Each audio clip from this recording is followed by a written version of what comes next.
Quick audio test. Say something. Babooey. Baba Booey. Cool. Our audios are about equal. I'm gonna full screen If this. you hear the clickety clacks, It's fine. It's whatever. that's because I'm using my Mac mic. It's whatever. Oh, I should have gotten some water. I'll get water later. I'm not very thirsty right now. So, you are at House Growland. You are standing over the body of. Oh, let me grab music for this scene.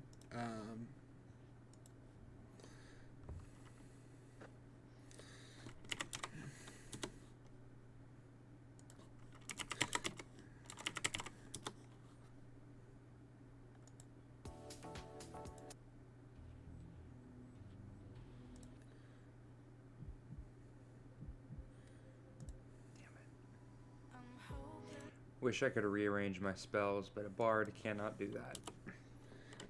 I'm more than willing to let you do that. I don't care. Okay, I want to change mending with like. I think it's more fun to figure out what you actually want with your character after you've played them, in my opinion. Yeah, I'm thinking mending for minor illusion. Yeah. But like, yeah. Yeah, minor illusion's great. Mending's also great, but it's more situational in my opinion. Yeah. Minor illusion works. I think that's what I love about this recording is that because I'm just recording my desktop audio, even though they can't see me doing it, anyone watching this video could hear me going through like 50 songs to find the one that I feel is perfect. Incredible. All right. You cool with how I start the scene? Yes. Okay. Okay. Gotta turn the bot up. You are outside House Growland, standing over the body of Urtzel Floxen.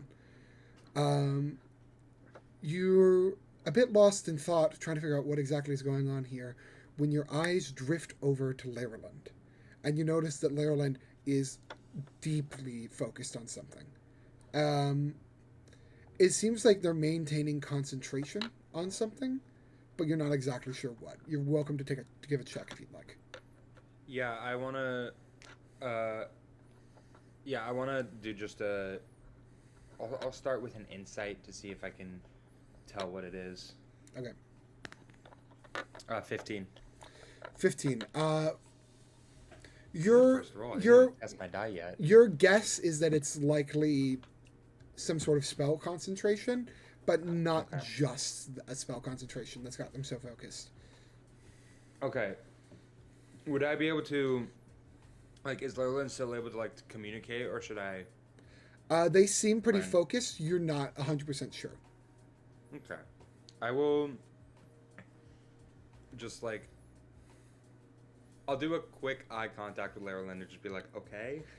You okay? Laerland's standing a little bit in front of you, so you'd have to, like, move in front of them to get an eye contact. Okay, well, that is too awkward. Yeah. I will say, to better lay out the scene,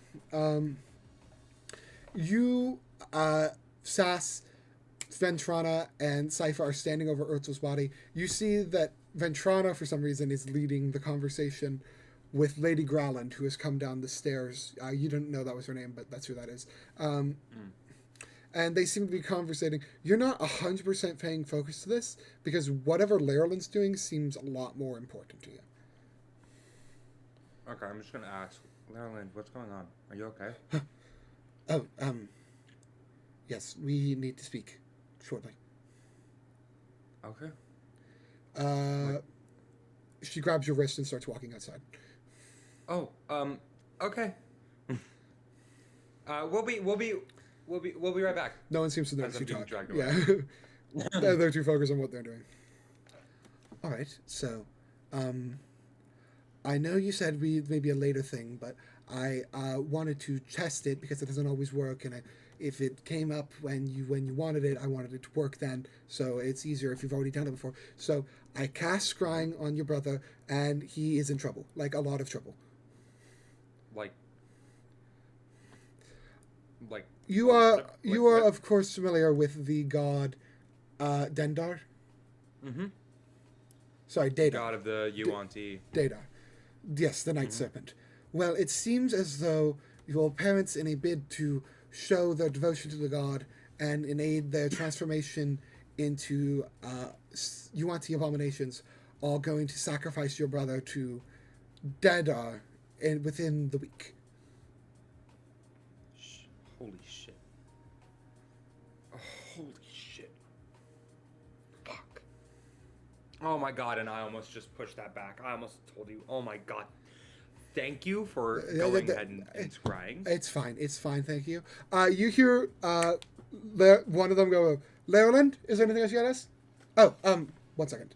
And you see Leroland jumps over to Lady Growlin and like gets like directly in their face, and because you notice watching the scene that Lady Growlin has been using their status as a noble person to hide information and not answer questions, but Leroland, as a noble woman herself, is just able to push directly past and is kind of flashbanging Lady Growlin with questions, and then just goes, I'm going to go check your room. And she's like, but what? And the little one is already up the stairs. Oh, I love her. I love her. How did Casey score a 10 out of 10? Is that... Okay, anyways. Yeah, that's fine. You paused, and I'm like... joke. No, it was good. It was good. I was just thinking to myself. Honestly, I was thinking to myself, how did he? But you see, you and the rest of the group kind of follow Leroland up. You do some stuff. You do some checks. I role played you for this part, so I'm just gonna say what I did. Yeah, I read the notes. You notice some strange things going on with a chest. Leroland comes over and says that that's probably a secret compartment, but none of you are able to open it. The scene plays out. Lady Garland comes in, hits a nerve on Leroland, who goes outside and has a panic attack. You go out and calm her down with the help of Sypha. And Leroland says that Leroland, after calming down, goes, all right, I need to talk to someone. Casey, can you come with me? Of course. Thank you. We'll see you soon. And the party asks when they'll see them again. It's like, probably tomorrow morning. And your groups separate. Okay.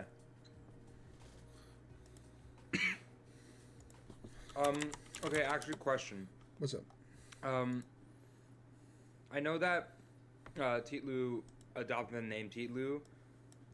Would I know that that's what they now want to be referred by, or is it like... Titlu, you left just after their scarification ceremony. It scared you so much to see Titlu acting more like a Yuan-Ti than you have ever seen them act like before, and you decided you had to get out shortly after.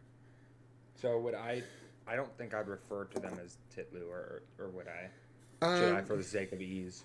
So their birth name was Ratchaka, but it's a little tricky, so we'll just call him Ratchakla, meaning literally meaning firstborn. He chose the name Titlu, meaning wise, as he thought that was a name that better pertained to him. Okay, so Titlu. In Yuan-Ti culture, it is 100% normal to name yourself, so okay. It's not like he'd be offended if you use Ratchaka, it just would be a little weird. Okay, so that's fine. I just wanted to know. Yeah. Like, you would name my brother. Ratchaka would be like a name you'd reach out to try to like appeal to your childhood, if that makes sense. Okay. Okay. Good note. Now I'm setting up another scene. I'm sorry, my throat has gotten very dry, so I'm gonna grab some water real quick. We're gonna pause the recording. Pause recording. Is that paused? Oh. Cool, we're back. Welcome back. Welcome back to another epic Minecraft video.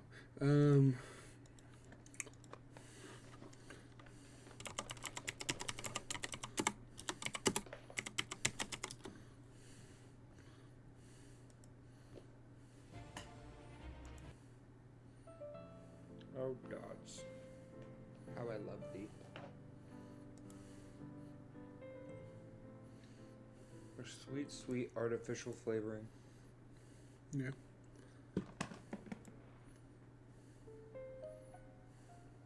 and how you stick to my teeth, allowing for a tasty treat later. I fucking love Aeneid on Epidemic Sound, by the way. His music is so good. Mm. Alright, let's get this playing. Laurelin leads you down some streets that you don't recognize, still in the North Ward. You're following them for quite some time. They're moving at like a little bit too rapid a pace, if that makes sense. Like not quite running, not quite walking. Just like like a fast power walk. Yeah, it's not quite a power walk either. It's just sort of like it's the speed of a power walk without the energy of a power walk. Does that make sense? Yeah. Babe, where are we going? All right, so there's a problem.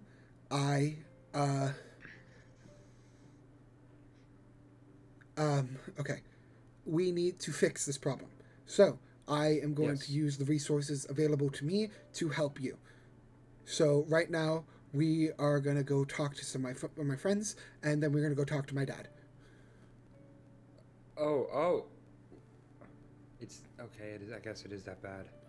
If gods are involved, I guess gods need to be involved.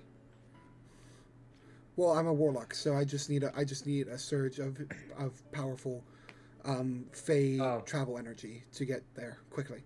Okay. Oh my gosh. Oh god. Oh. God, why? I don't know. Why anything? Why anything? Good point. Listen, you're going to like the people I introduce you to. They are very kind. They were good to me when I was not a good person. And they lead you to a gate, which you see they pull a key out of their hair for, and the gate opens. You hear an arcane walk, power down, as the gate opens for them. And you walk into this manor. Well, this manor's courtyard. I know it may not seem like this, but I'm not the biggest fan of people who have power over me. So, little nervous. But you know, the people here are very kind, and they will understand, I think. Okay. Well, I mean, I've met your parents, so how much crazier could that be?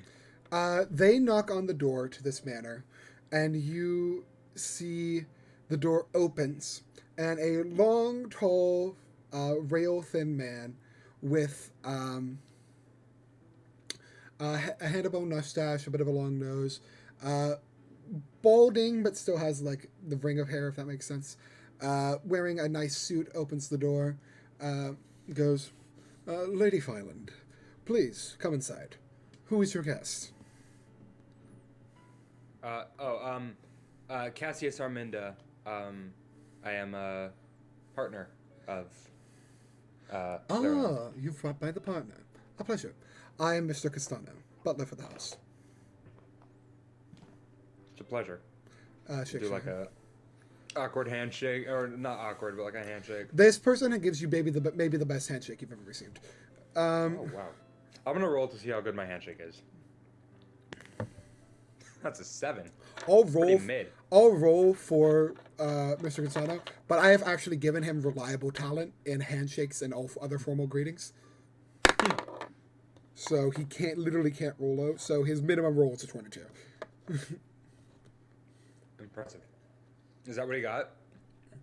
Yeah. I got a bad roll in the day.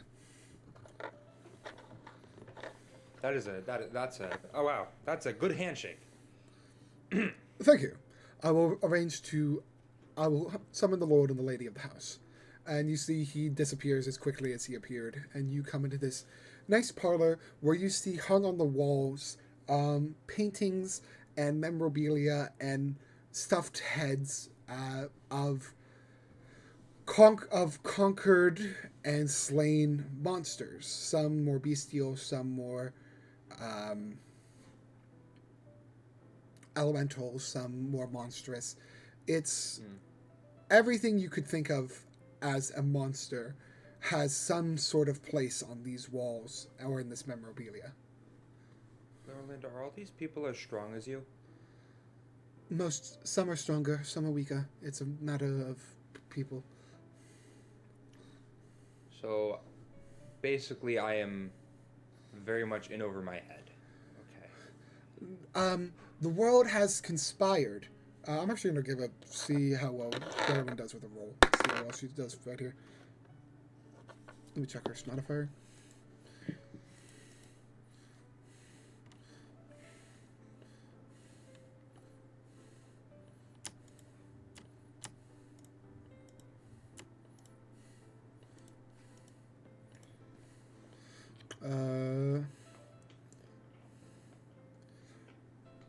Oh, damn, they're good at that. When the world has conspired to place your brother in the gullet of a dark god, we play dirty. Yeah. Going back there is probably the last thing I ever would want to do in my life. Oh my god, I hadn't even considered that. Are you okay? Do you want to go? I can do it for you. No. I think the only thing that scares me more being back there than being back there would probably be my brother not being okay. So one overpowers the other for now.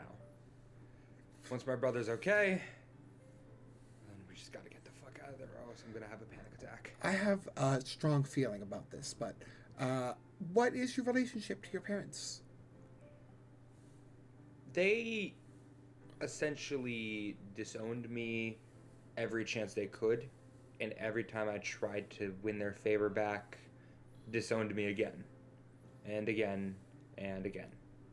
Cool. I'm not like other Yuan-Ti, so they wouldn't have me. How'd you not get made into a brood guard? Played smart.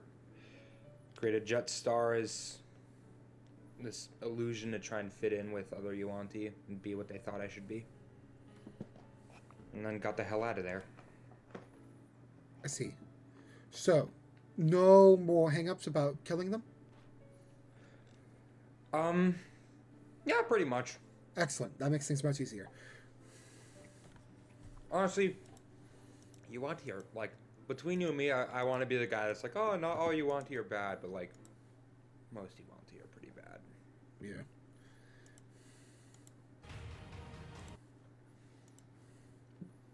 Most. You can find people like me, but what's the phrase? Diamond in the rough.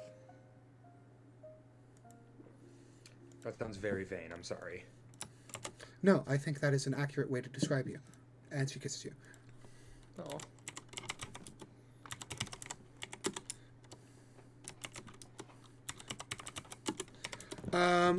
After a moment, you hear appearing at the edge of a winding staircase. Of course, this room opens up into a main lounging chamber with a fireplace in the center and a staircase on either side winding up. There's green walls and then everything else I've already explained. You see Mr. Consano descending the stairs rapidly and gracefully, and then says, "Presenting Lady Ekaterina Filand." And you see the Lady Ekaterina Filand begins descending the stairs. Just so there's a visual for if anyone ends up watching this, I will put their Hero Forge up on screen, but you know well what they already look like. Mm-hmm.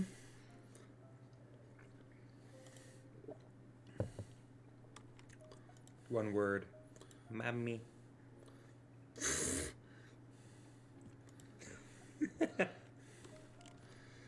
Yeah, sure. Just go to bed on time.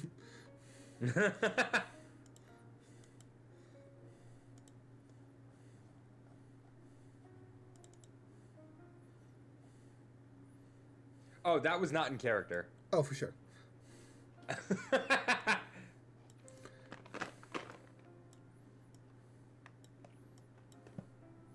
Alright, visual has been put up.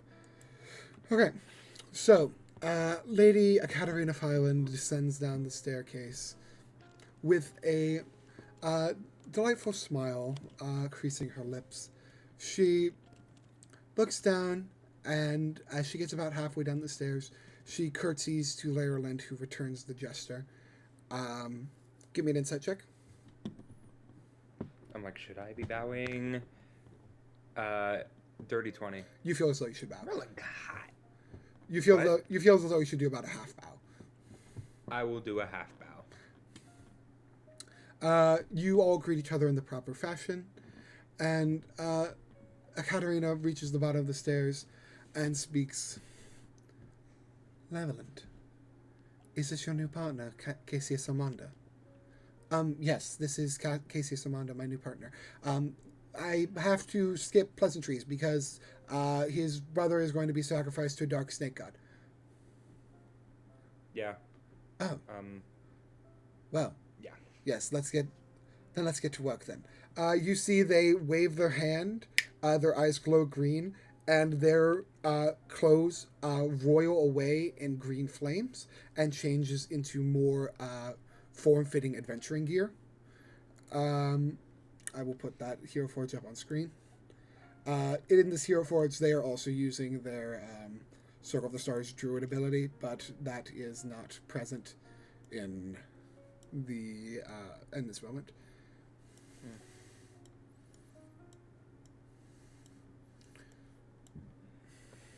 Oh, jeez. And again, relative to you, they're about a fifth your size. Oh, okay. I can probably tell that they're powerful, though, yeah. Mm-hmm. Yeah, everything about the way they hold themselves, you recognize that as the confidence of a powerful person. Vervindrund, get your adventuring gear. We need to go out and kill a snake god. Oh, no, we don't need to kill the snake god. We just need to save the brother. We need to fight a snake god. Wait, so we're killing a snake god or fighting a snake god? I suppose it doesn't really matter. However, fighting it is probably easier. All right, I'll get the stuff to fight a snake god. That's actually a really funny interaction. I got 5 minutes later, you see clunking their way down the stairs, making a few half-hearted attempts at flying, but not really caring, in full roiling purple and gold plate armor. Much of their outfit seems purposely asymmetrical as a bit of a... Go ahead and give me an insight check. 7. You think they probably just think it looks cool. Something to do with the animals they've hunted, probably. Or the creatures. Who knows? God, I just looked at my weapons and all I have is a short bow that does 1d6 plus 1. He actually looks at you as he comes down the stairs and goes, "You're a bit lightly armed. Do you need weapons?" That would actually help a lot in me surviving, yeah. What are you looking for? Oh, I'm Varendrun, by the way. I assume you're the person who's finally captured our dear Laerland's heart. Yeah, I guess that's me, Cassius, but you can call me Casey if you wish. Well, Casey, he pats you on the back. He almost knocks you to the ground. He is a fifth your size. I want to say it's a pleasure to meet you. And any friend of Laerland is a friend of ours. And anyone who Laerland cares about this much, I care about. Thank you. Wow, I'm honored. Thank you. Okay. Bow that is better than this, and I'd pull out my bow, and it's kind of shoddy. I've been using it for a while. It's like kind of homemade. Yeah, I think we can do something better than a beginner's home-crafted short bow. Let's go check the armory. Come with me. Okay. What type of bows are you proficient in? Short bows or crossbows. You prefer short bow or crossbow? You fly down. You see, he pulls out a book on a bookcase. Nothing happens. He goes, oh, God damn it. Starts pulling out different books. Which one the fucking is it? Eventually, he finds it. Oh, finally. And the bookcase moves to one side.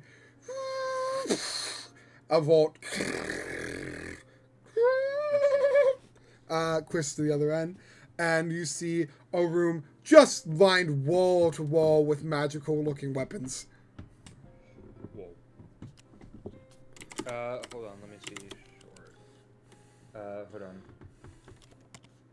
Crossbow. How much does a crossbow do? There's not really a difference in damage, is there, for crossbows versus short bows? Not really. Okay, well, whatever works, whatever helps keep me alive.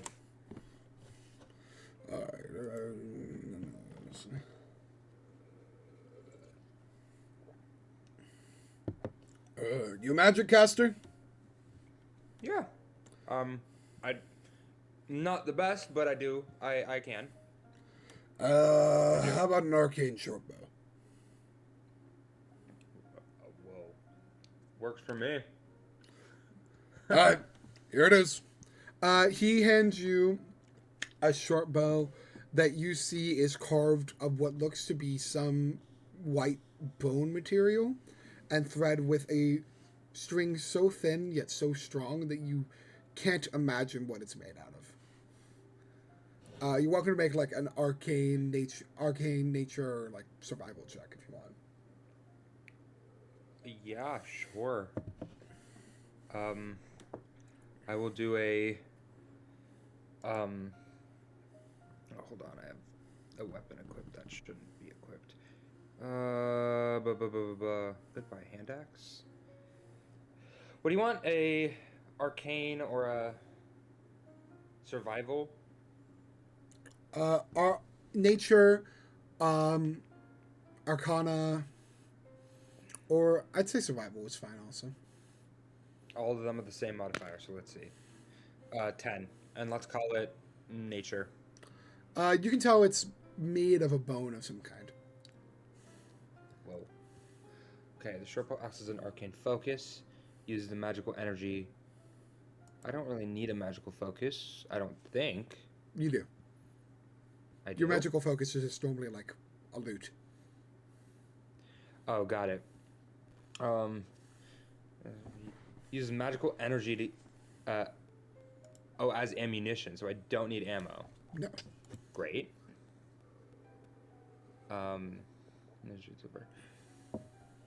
Likewise, all magic attacks made with this weapon act as both magical and a ranged weapon attack. The user chooses whether to add their spell casting modifier or ranged attack modifier to the attack. Oh, that's dope! So, like, for damage or hit? I think to hit. Okay, so it'd be a +4, and then I can make magic attacks with this. Would that make my magic attacks ranged? Like, have the same range? Wait, I don't think that's what it's saying. Okay. All magical attacks made with this weapon act as both magical and ranged.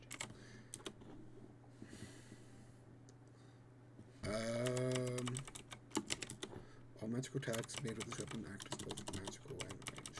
So spells cast using this weapon as an arcane focus are both magical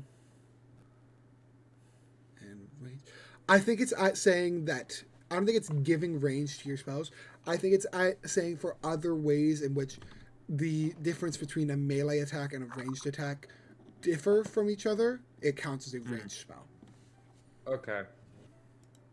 Got it. And then... It's basically saying that for flavor, instead of going do-do-do-do-do-do, you're poisoned. You can just like pull a twist a crackling arrow of pure poison out of the air, light it up on the bow, and Dope. Makes sense now. I'm gonna rearrange. I might rearrange one more spell, just for the sake of surviving. You need anything else? Potions, anything like that? We're loading up. Oh, potions would be fantastic. Ask for some potions. Be reasonable. I don't know, maybe 4 normal potions? Is that reasonable? I'll just ask me for potions in particular, and I'll tell you whether they have them or not. Oh. Let's see. Potion of healing. Yeah, I would like 4 or 5 potion of healing. Yep. Base. There you go. Let's do 5. Equipment. Let's do legendary. No, I'm kidding. I don't suppose you have any armor that I could wear. What kind of armor are you looking for? What kind of armor can I wear? Light armor. Something that raises my AC above 12.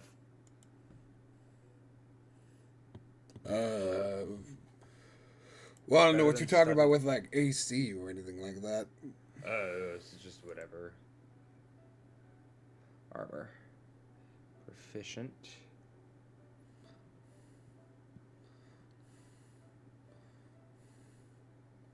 So,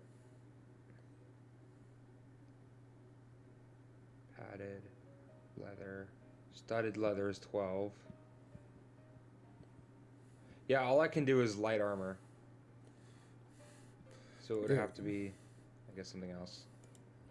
Yeah, what kind of light armor are you looking for?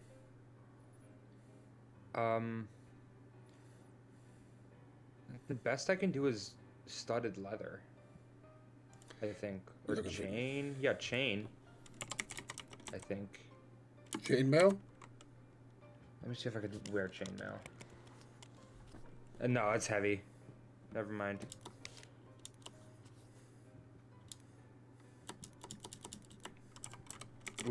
Could I just do like studded leather +1? Doesn't look like we have studded leather +1 studded leather. Let me see what we got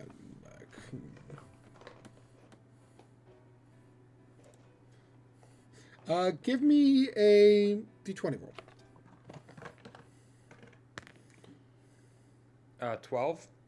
12.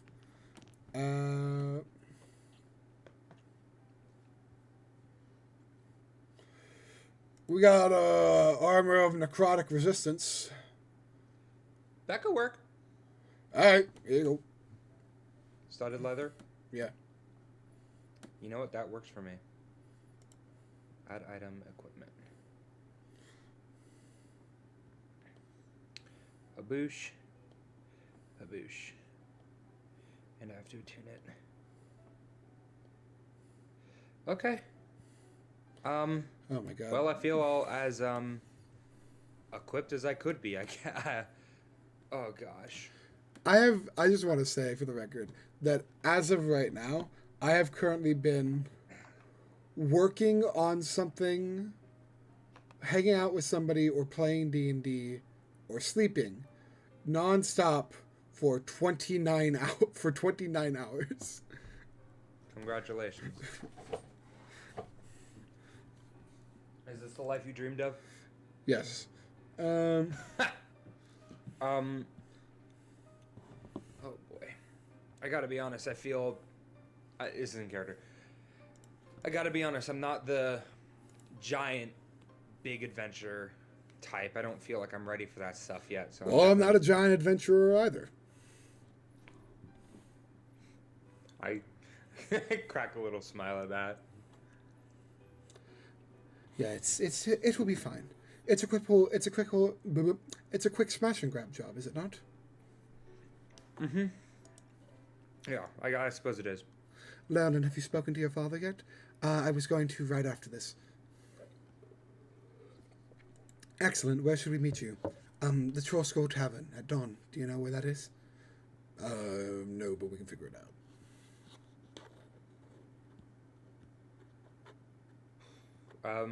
Oh, it's I give them directions how to get there. Oh, all right, great. They write that down, or rather, Mr. Constano writes that down. Oh yeah, you just take a right on this street and.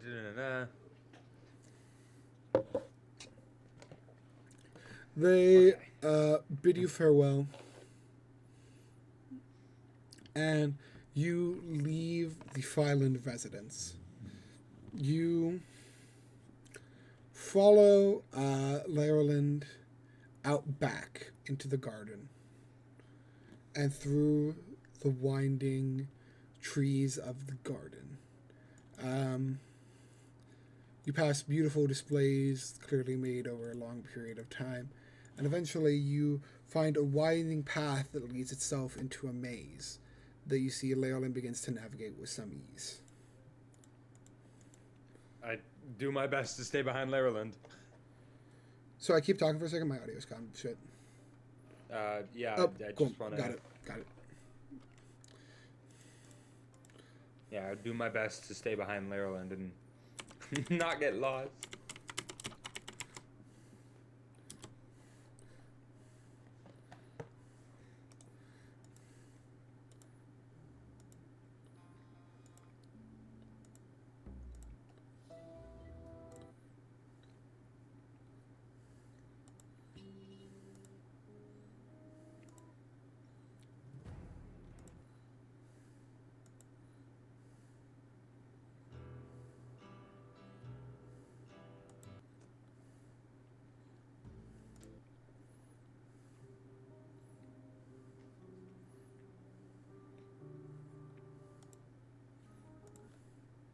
Wait, I know music to play. God damn, this cantrip is so. Poison spray is a good ass cantrip. Yes, it is. And it gets better. Like level 5, it's 2d12 instead of 1. Hmm.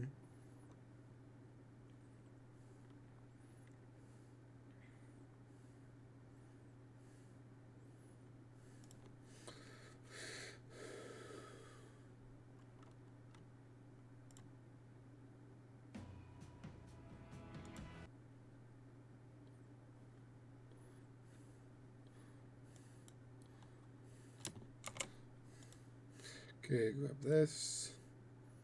And then grab this, grab this, grab this, and grab this. There we go.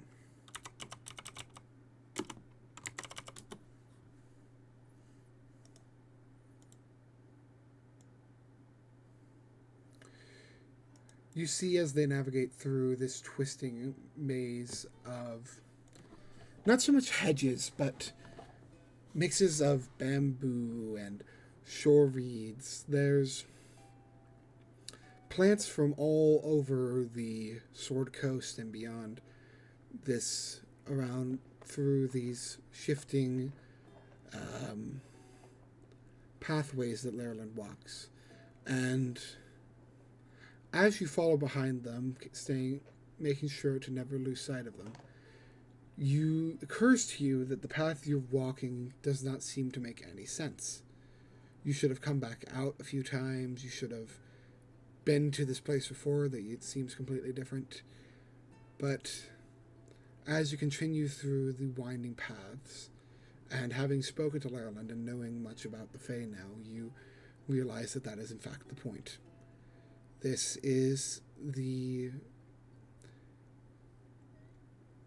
seems to be a place of sacred importance to the Fae and to Laerland in particular, based purely off of the vibes that they are giving you moving quickly through this place. There is a real sense of wonder and mystery and fearfulness here, but also a boundless joy and a curiosity to explore. And you see, as you pass by, shimmering pools full of koi in one pond and catfish in another.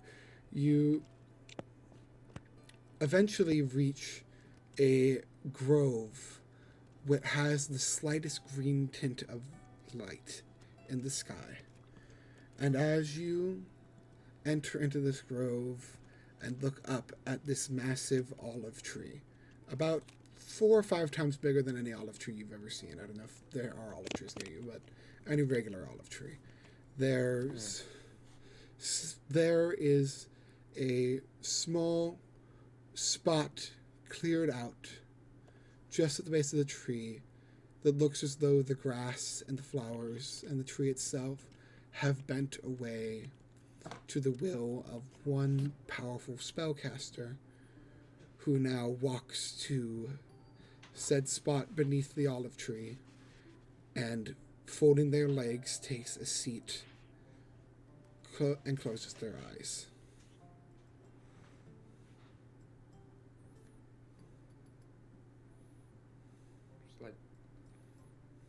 Is Dionysus there, or is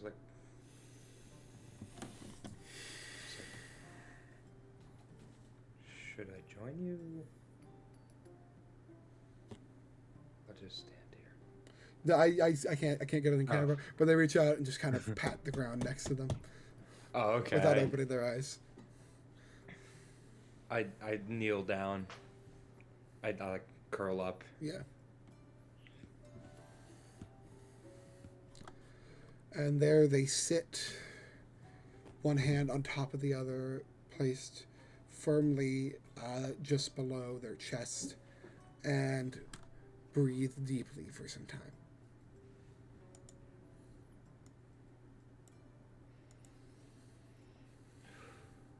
I mirror them and see if anything happens for me.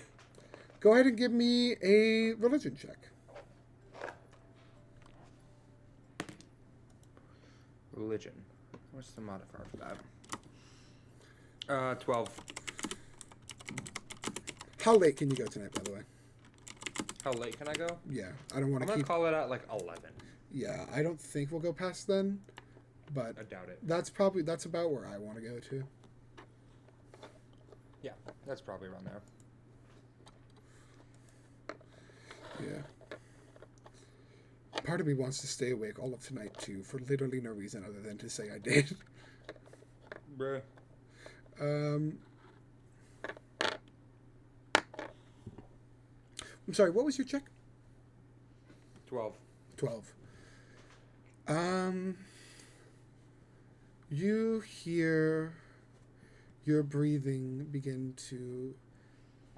Laren's going to give you the help action. Roll again. Okay. Through their example, they're going to give you the help action. There we go. 18.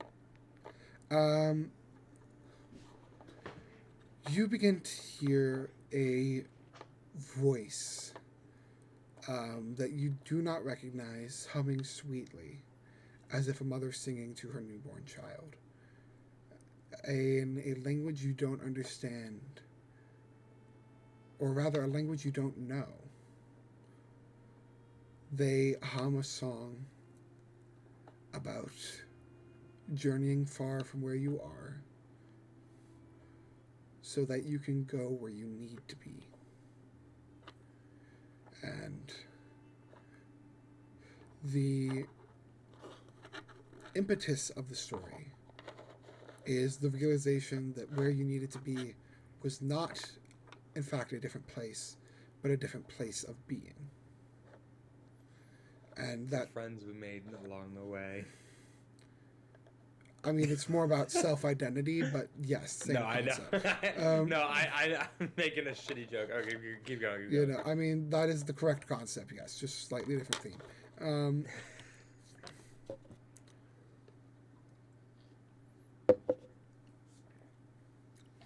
As that message fills your heart, and you mimic the mannerisms of Ireland, you hear something begin to approach. Your eyes are closed. I'll keep them closed. I mean, actually, I'll do a little like peek and then shut. You don't see anything.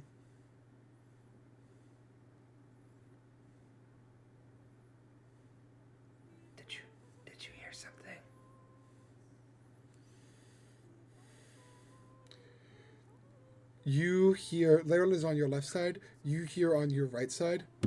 You got to keep him close for it to work. Thanks. Dionysus is standing right next to you. I love that. It's such a good bit. For anyone who does not have the context, Leoland is the daughter of Dionysus, god of wine and ecstasy, and Titania, queen of the fairies. I will pull up Dionysus' stat block. Dionysus if he is speaking it, but I feel as if I'm affecting an accent when I do that.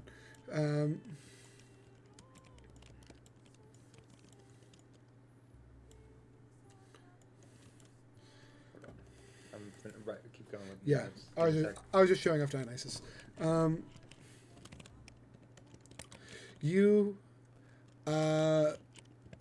see with a quick twist of Dionysus' hand, a stump rises from the ground and contorts itself into a... I don't know how to describe this. You ever seen, like, paintings of, like, ancient Rome where they lounge on these weird couches and, like, point at their mouths for more wine or grapes? I do know, actually. Yeah, so one of those things forms and Dionysus lays down on it. A cushion and all made of leaves.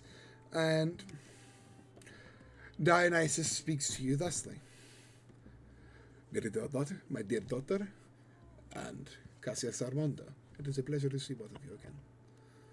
You have asked to speak with me. For what reason?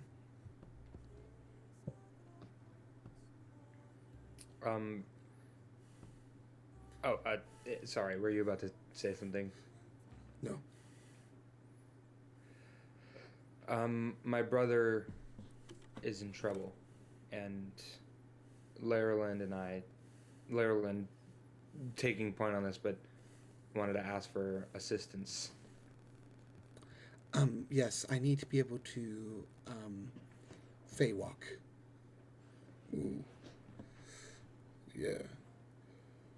Well, of course, I'm happy to do it, but you know the rules surrounding this stuff. Can't play favorites, so what are we giving up for this?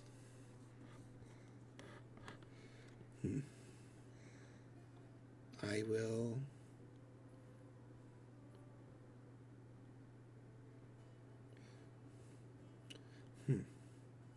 you see that Laryland looks to you for ideas.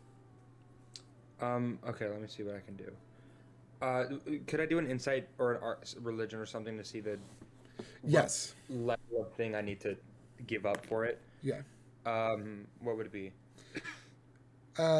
Religion is probably the best bet. 21. 21. Rolled a 19 on the die. Nice. This seems like a pretty grand boon to ask for. And a grand boon requires a conversion of a grand sacrifice. Now, a sacrifice is different depending on who your patron is. But it's pretty much always going to be something that either gives the patron direct pleasure or increases their power in some way.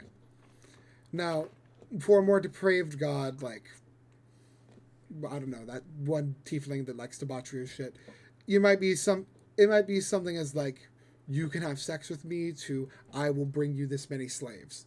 But for a more chaotic, neutral aligned deity like Dionysus, with their highest priorities being wine, ecstasy, and madness, any sort of offering or ritual that would create any of these things, or a large quantity of any or all of these things, is likely the sort of thing you're looking for. So something that could create a large quantity of wine?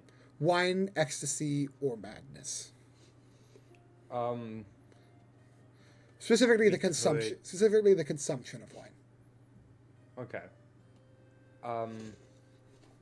They also do have underworld ties, so technically a sacrifice of souls would be acceptable as well, although I doubt you want to go down that path. Nope. Let's see. All I've got is a tavern. we could do something with the tavern in your name? You'd speak of a festival. Yeah.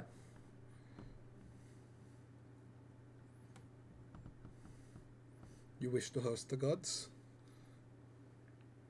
If you wish to come.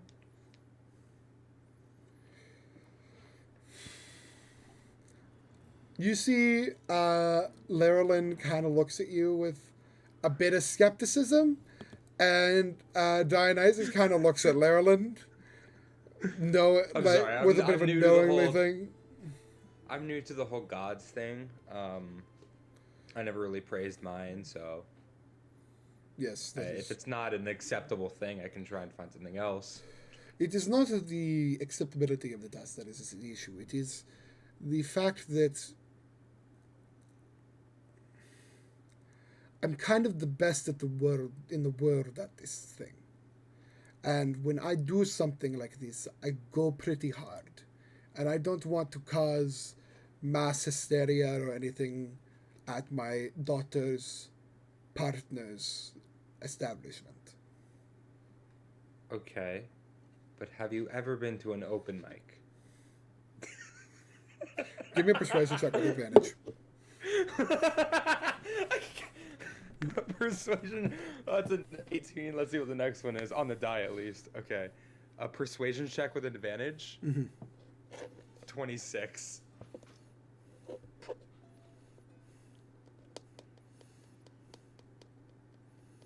It's a great place to see new people perform that you can never. No, just give me a moment for me, the DM, to think. I just invited Dionysus to an open mic. Oh my god.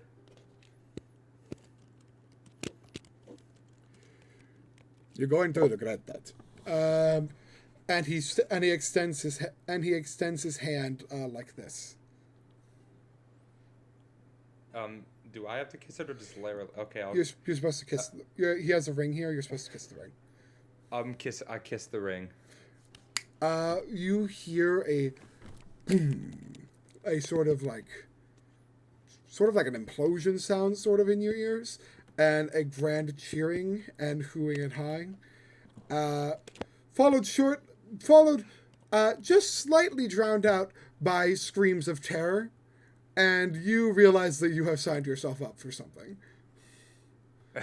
I just signed myself up for a really good session later. Oh, for sure. That's what I signed myself for. I'm gonna at Barty Party with this one. Yeah. Well, the pact is signed.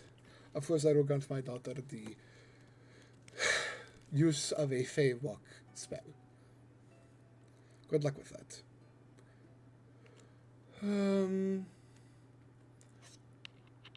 That feels good to me.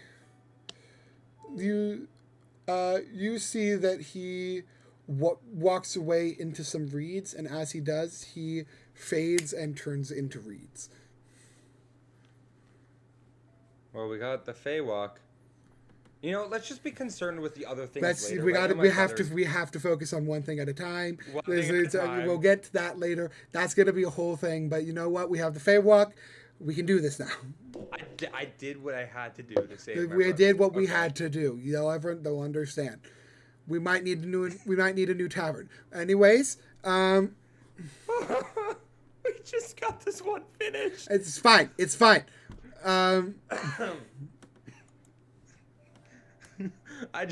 Group 3.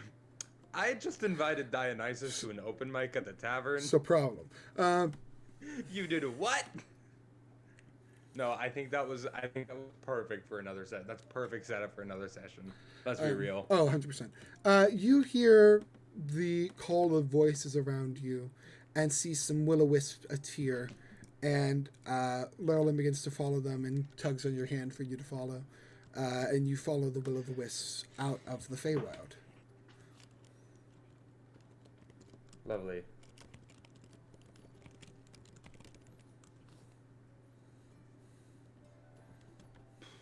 Oh, God. I can't believe I just did.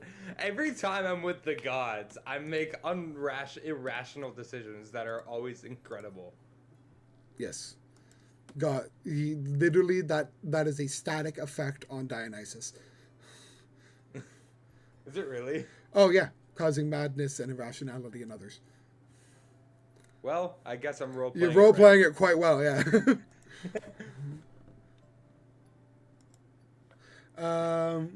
Something about your dad just drives me nuts, dude. Just can't stop thinking about him. Marilyn's dad has got it. Okay. Can we actually call another quick break? I need like a 20-minute nap. Oh, really? Okay. Yeah. I'll be back at. Can we come back at 9:00? Yeah, let's come back at 9. Cool. On the side quest, I will quit D&D forever. I don't have the dick on me, so I can't eat it. I see. You come out of the Feywild and find that in your day's travel through the Feywild, you at some point must have done something to give you rest because you feel quite invigorated, and a day has the night has passed into morning. Ugh, Fey time. Is that a thing? I don't know. Yes, that's actually what Fey walking relies upon. Laroland goes on to explain to you as you're walking that Fey walking is a powerful art ability that allows an individual with strong ties to the Feywild to create a sort to control the timelessness and sort of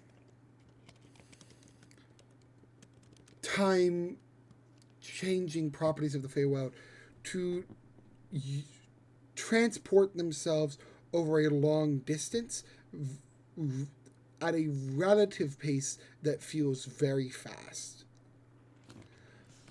Okay.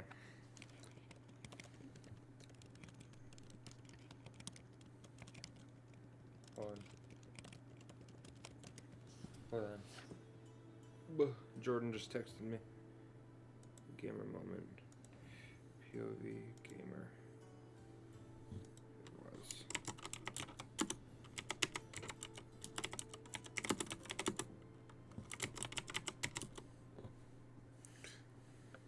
Alright.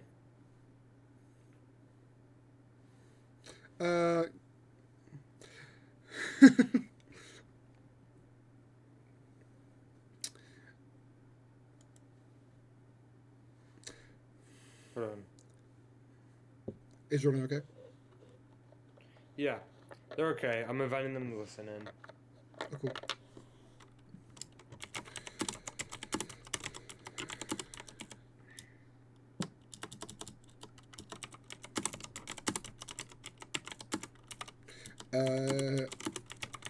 I'm also harassing them in DMs. Hold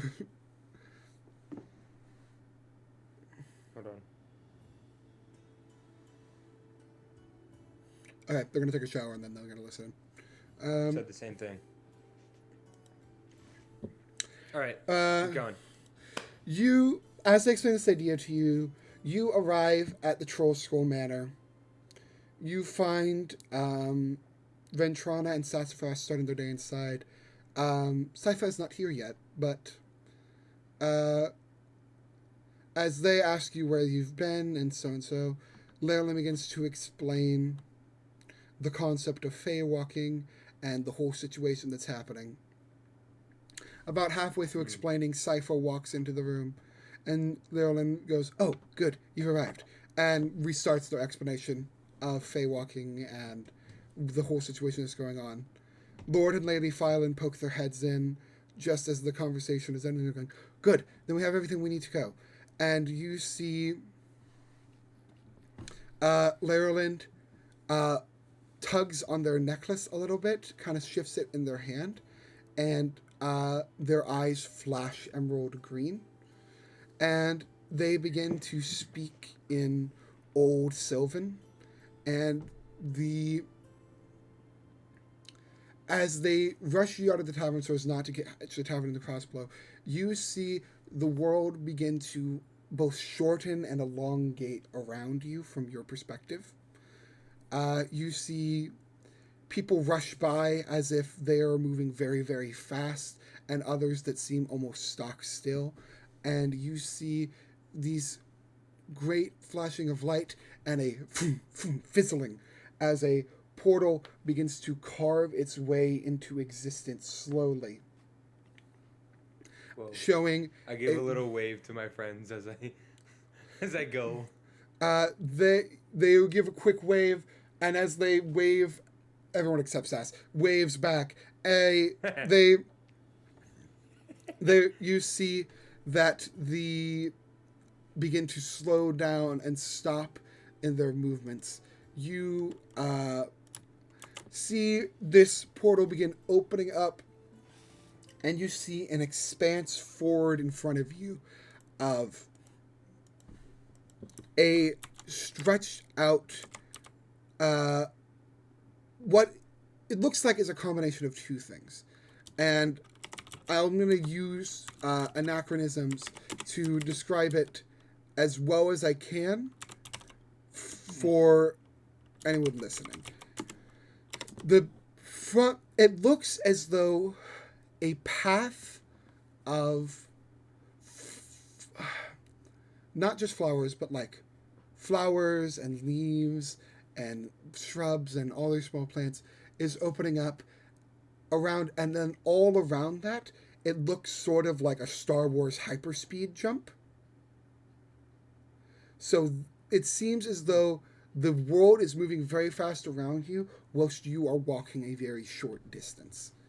And Damn. as you begin to travel through here, you find yourself moving up, and you see, along with this sort of Star Wars light speed effect, you see around you going up and up and up and up, and you see Waterdeep from above. And as you move, you see the ocean and the coast, and you move along and along and along, and soon you see yourself moving out of the Sword Coast, down deeper south, across an ocean and into a island continent that you recognize. As you come into this island continent, you see the world begin to come closer and closer to you, and its speed relative to you begin to slow more and more as you eventually find your way into the depths of the forest, or the jungle rather. And as you come in to the depths of the jungle, I'm going to make a roll for Lerlin to see how close they put you to your brother. And I'm gonna make a roll for myself to see if I throw up. Constitution. I rolled a nat 1. Yeah, you throw up immediately. I'm like, huh, that wasn't so. Oh God. It's okay. I got the nat 1 out of the way. Lerlin is going to use the inspiration that was given to them by Sypha a few games ago. And that fucking did it. All right. So, we'll just keep it with rolls on the die because I don't know what sort of modifier to add to this. But with an 18, you find yourself burst out of a portal with some crackling light and wavering edges behind you. The portal closes. Lerlin finally exhales, and you realize they have not taken a single breath since they stepped through the portal. And you've been traveling for a solid 2 or 3 minutes your time. They sort of collapse to the ground from the effort, but after they get some breaths into them, they pull themselves up with the help of Lord and Lady Fireland, and I'm sure yourself.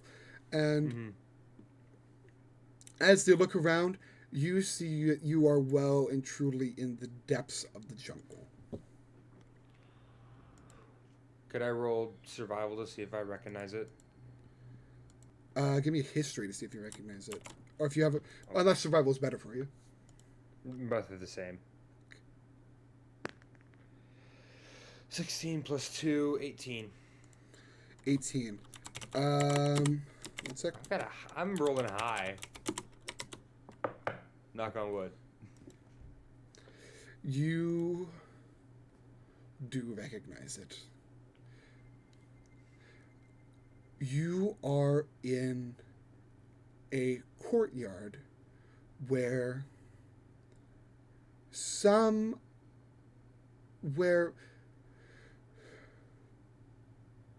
once this courtyard was used by the ancient Yuan-Ti of old, those that were still human and had not undergone the ritual that has made them into the form of their gods, not just the mind of their gods. This was a courtyard for children to play in. And it was one that you and your brother used to play a ancient Yuan-Ti game in, much to the disapproval of the much more goal-focused Yuan-Ti around you. And you realize with sobering intensity that if you are here, it is likely you have already been seen and are already being watched.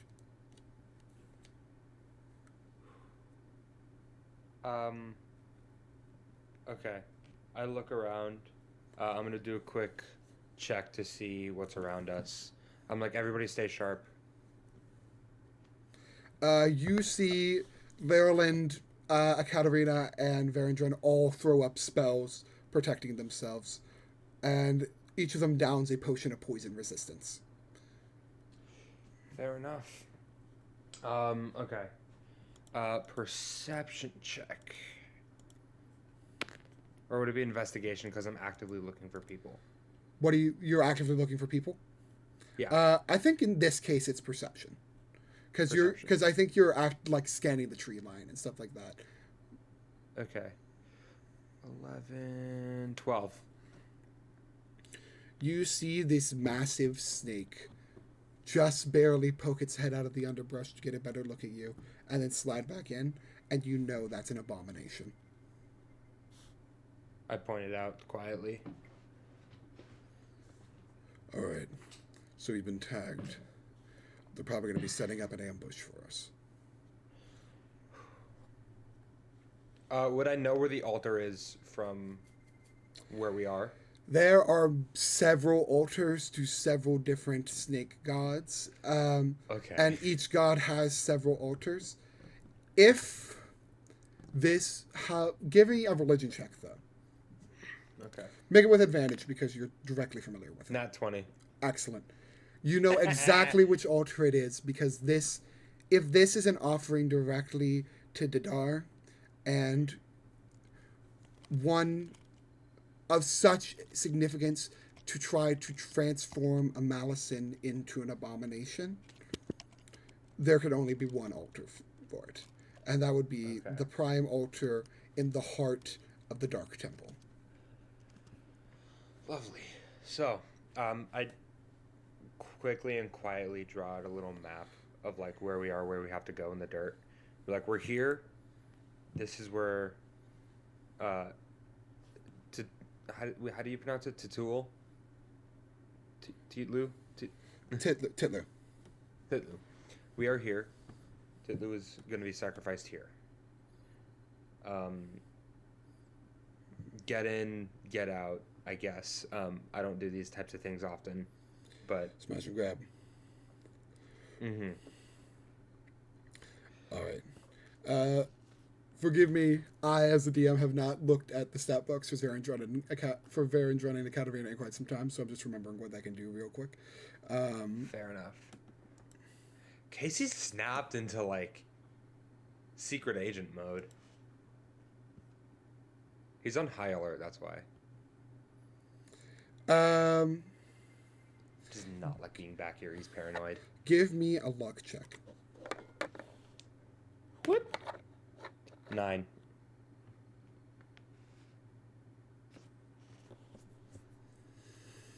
Give me a... 1 second. I have immunity to poison and the poison condition, by the by. You have full immunity? Yep. Oh, damn. Give me a...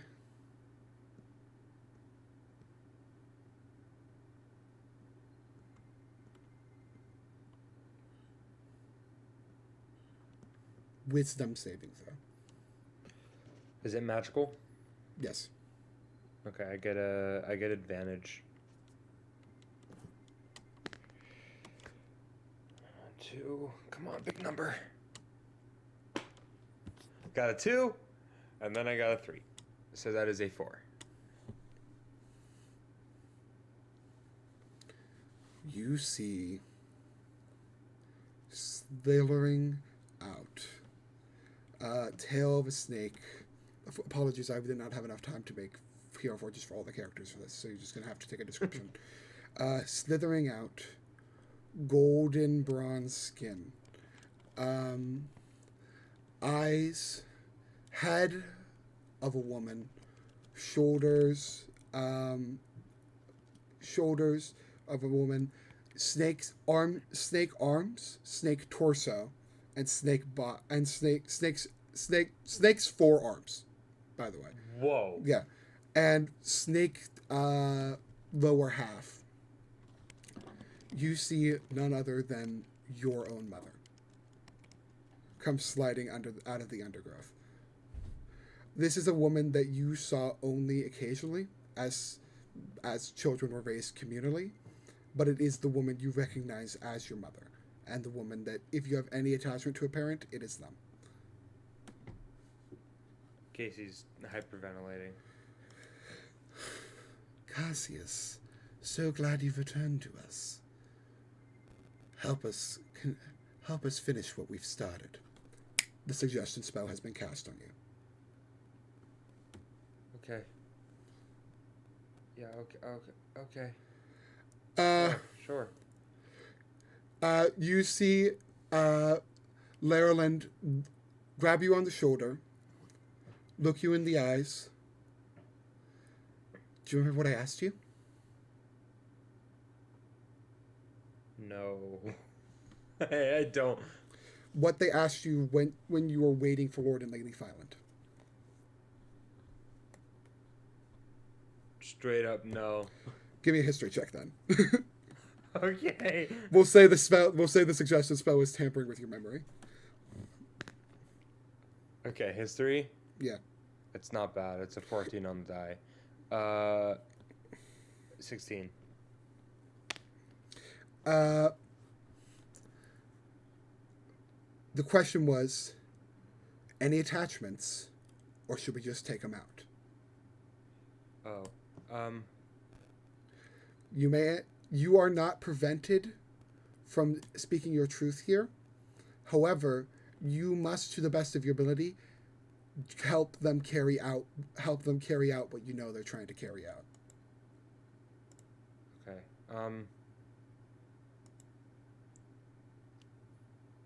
I already have a family. It's not with her.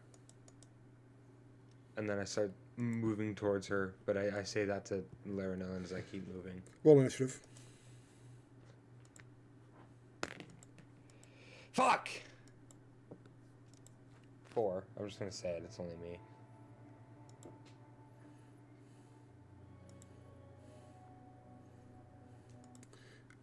Yeah.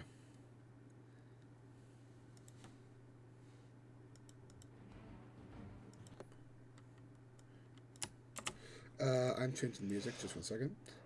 Yeah. You hear the unmistakable sound of spells getting thrown up, and you hear crackling arcane energy behind you. And as you turn to look, not to join or even out of real curiosity, but just because a loud sound is happening to you, you see 3 seasoned adventurers who have plunged the depths of hell and returned to tell the tale leap into action. Katarina immediately takes to the skies, and you see their body start to become clear and translucent and transform into a a cutout of the night sky. It is though, even though you're in a forest and you can't even see the jungle and you cannot see the sky above you, it is as though everywhere they move, you cannot see them and you can see only what the night sky through them would be. You can still see the armor and the gear they wear, but anywhere they have skin revealed, and they have a lot of skin revealed, you see that. Their hair roils as if pulled by the solar wind, and you see that they begin to call upon the creatures of the forest to come to your aid. Wow.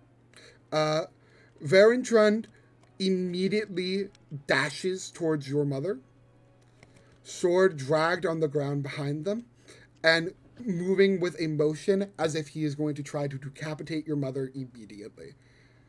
Leoland, you see falling back and moving to a distance between where they are equidistant to all of you guys, and begin throwing up spells to buff your guys' abilities.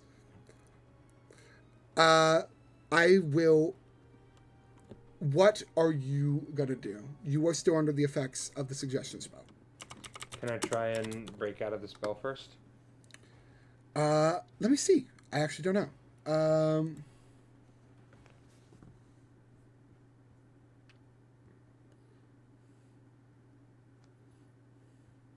No, you cannot break out of the spell once you failed.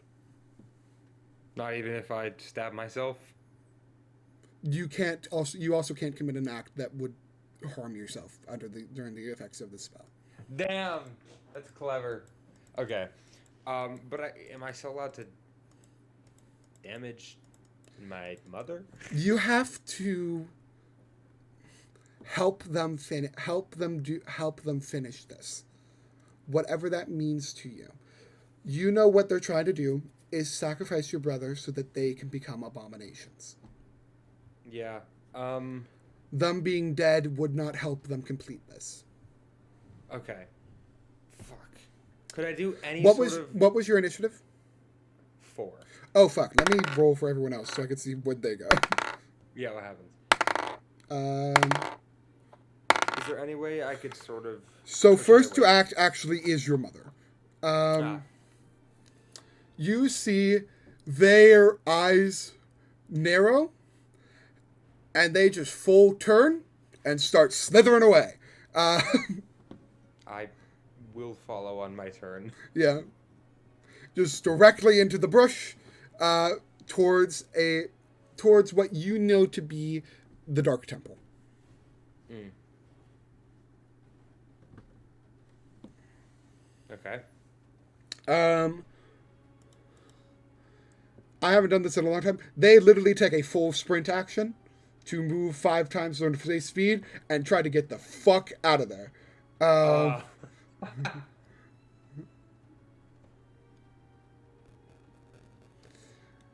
You see next to act is a Katarina.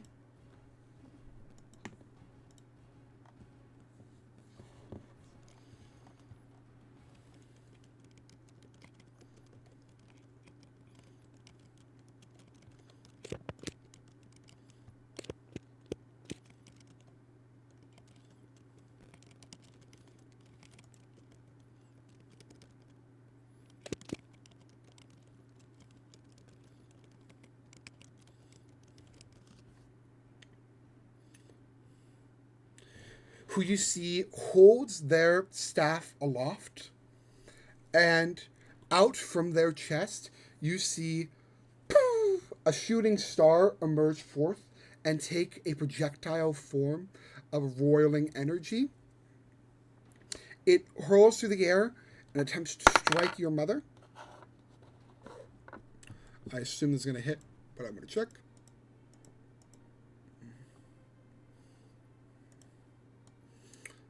Yes, absolutely hits.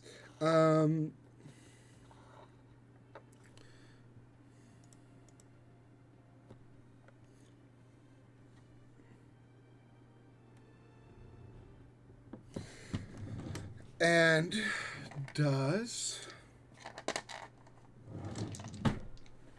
I'm just going to let you know the damage numbers because I don't really care. Yeah, fair enough. Ooh, terrible roll.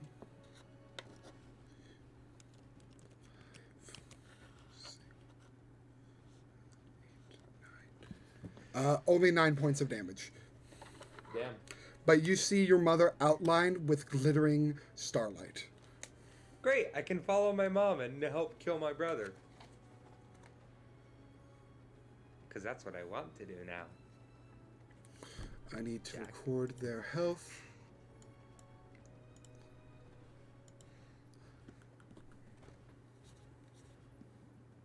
I said 9 damage, right? Yep.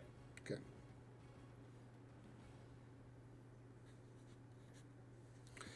Okay.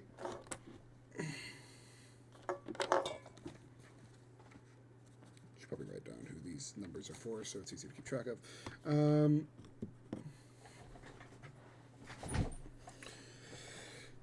Next to act in the initiative order is Leyreland.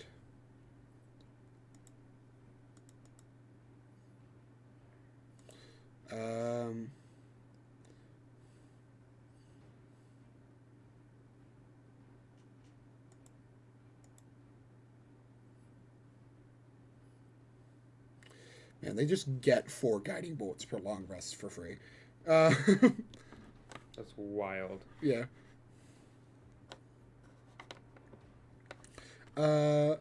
Leyreland.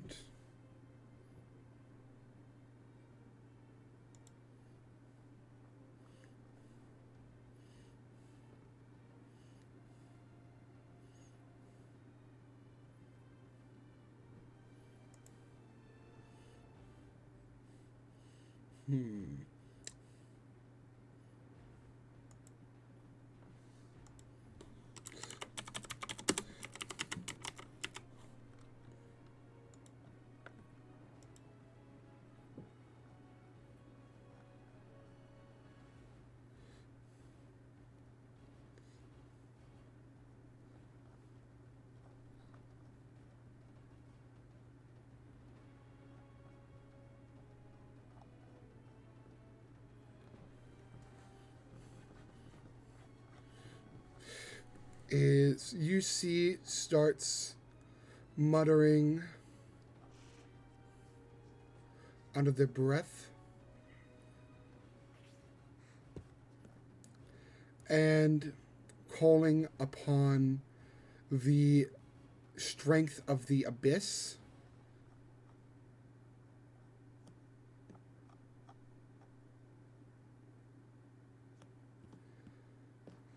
And you see rising from the ground. Monkey? No.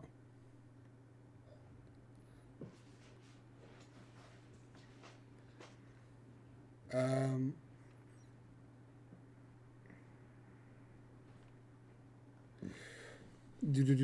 wrong stat block.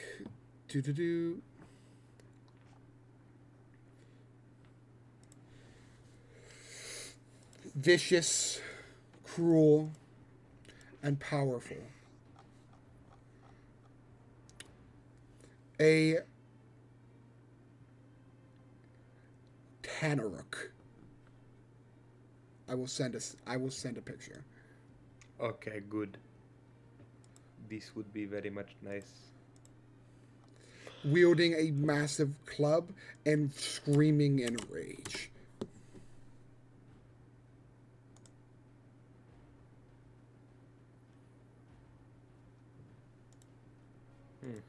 And just for reference, let me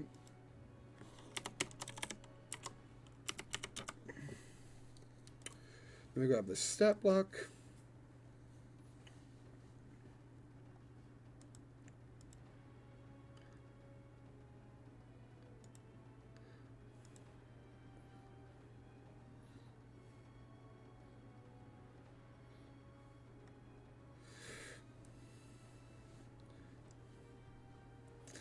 It charges your mother with such speed and ferocity that you have never seen before. It's 30 feet of movement, then a bonus action using aggressive, it moves another 30 feet.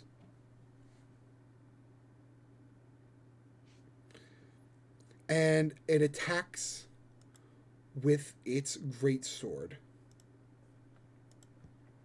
Wait, Mom only moves 60 feet? She did the sprint, that's 5 times. The Tanaruk was summoned within 60 feet of your mother.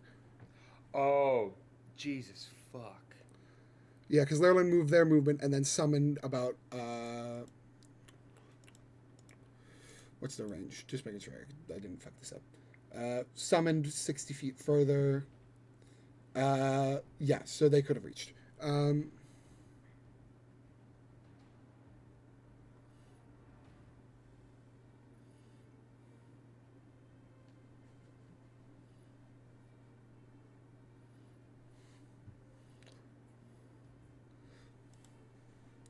Use. Sorry.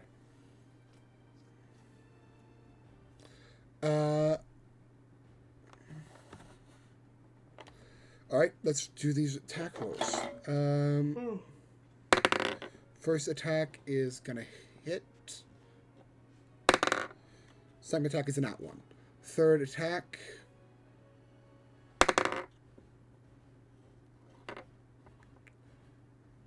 It's, I think, barely not gonna hit. Yeah. So that's a bad turn for the Tanaruk. But it's still gonna do some damage. It still does 6 points of damage. Nope, sorry. 8 points of damage. As you see, your mother definitely dodges this thing's jaws and its first greatsword attack, but does get the head of one of its snake arms slashed off by its final attack.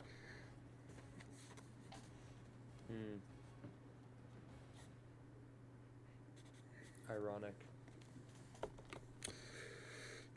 Next to act is... You rolled a 4, correct? Yep. It's actually you.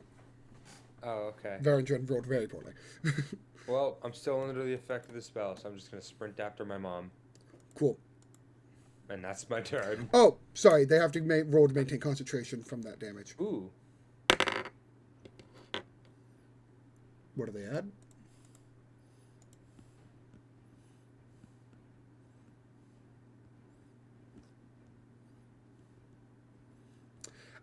The first guiding bolt, they lost concentration on their suggestion. Oh, great. Okay. Cool. Cool. And how far away is my mom at this point? Your mom is from you about 160 feet away. Okay. Okay, fine. I'm going to move my full 30 to get closer. I'm going to try and take a shot with my new toy. All right. Bad idea, because I'm at disadvantage. But I'm going to try it anyways. 17? 17's the lowest. 17 hits. All right. That is 5 damage. You shoot and do 5 damage to your mom. What do you pull from the air to pull back on this? I'm just going to tell you, unicorn horn bow. Wow. To strike the person who tormented you for so long. I think it's a drumstick. That's all I've ever loved. An arcane drumstick pierces your mom directly in the back, sharpened to a point like a true prison shiv.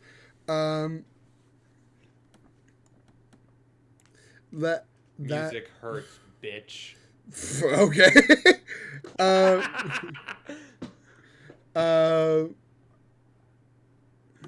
I've always just wanted to say that.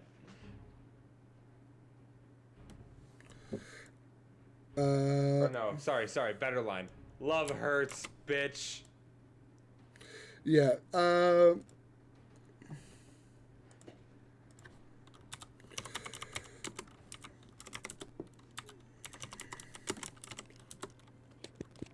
I'm just queuing up a few more songs on the bot.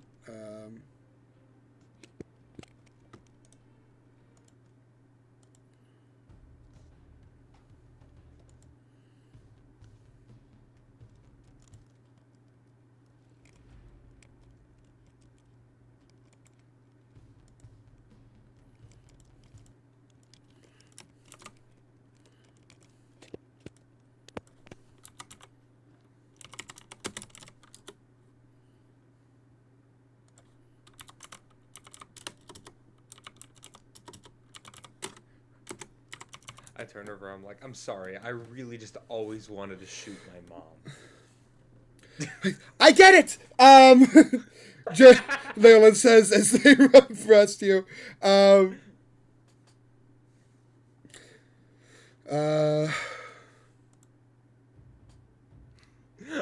she would get it, wouldn't she?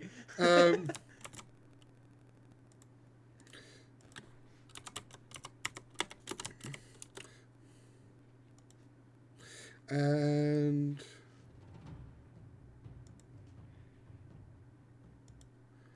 cool.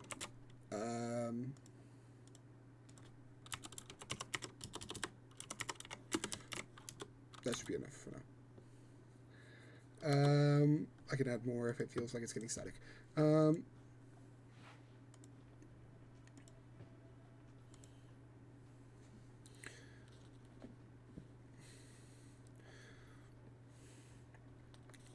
You see your mother keeps moving.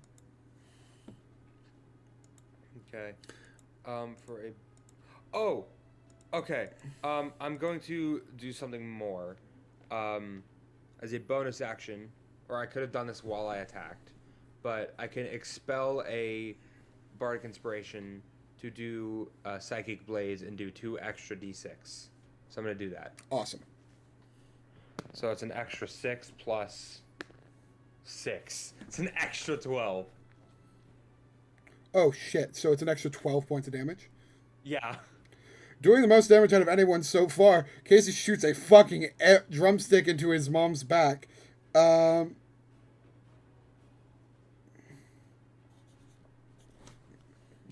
yeah. I just rolled max damage. What the fuck?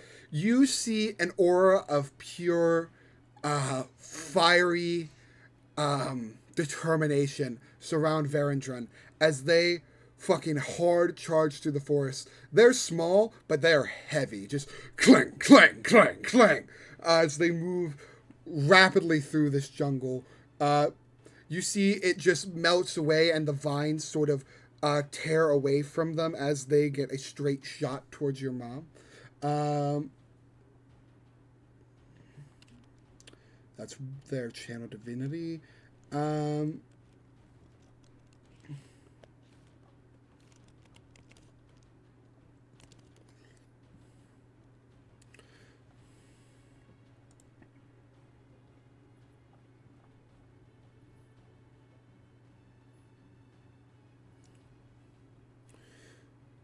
And they are going to cast haste on themselves.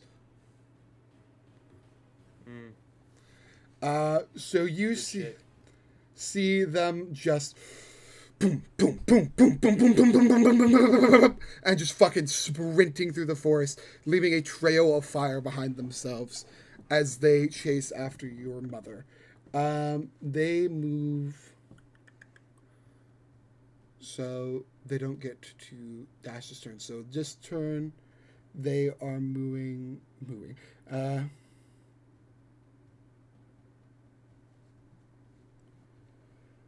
They gain an additional action, and they use that to dash.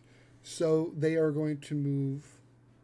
Wait, you could theoretically do sprint and then an action, right?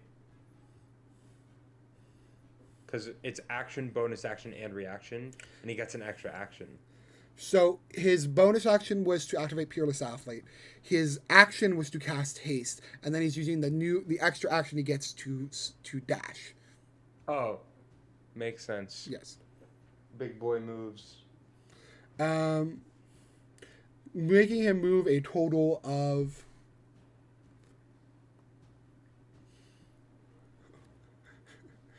160 feet. Wow. Without sprinting, that's nuts. Yeah.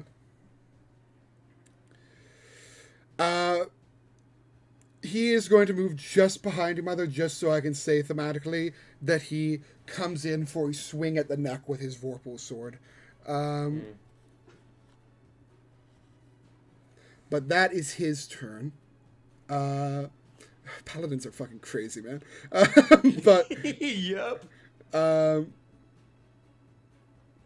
by the way, the group that's playing in Phandalin right now really likes Drake Hacks. They keep going back to him to ask questions. Yes. If I'm ever available, and they're doing a session, let me know, and I'd love to play him again. Yeah. Oh fuck! They played this morning. I should have let you know.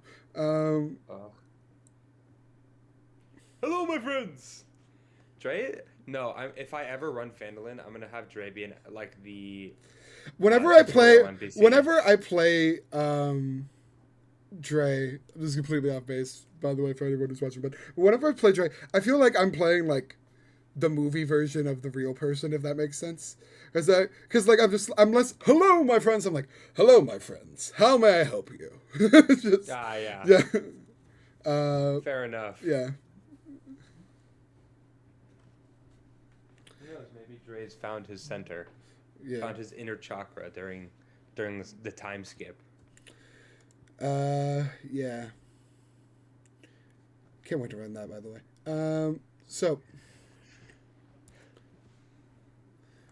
that is Varendran's turn. Next to act is your mom,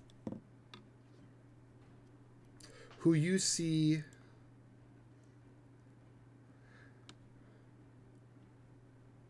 blows a whistle. That's their free object interaction.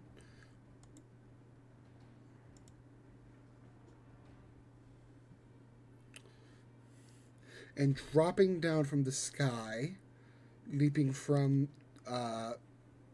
vines and branches above, you see several Yuan-Ti purebloods.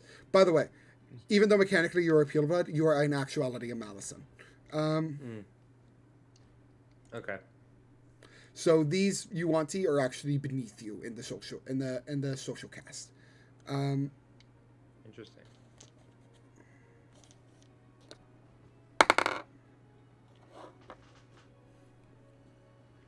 Let me check Varendran's Merc class. Ooh, that might not hit. He's big.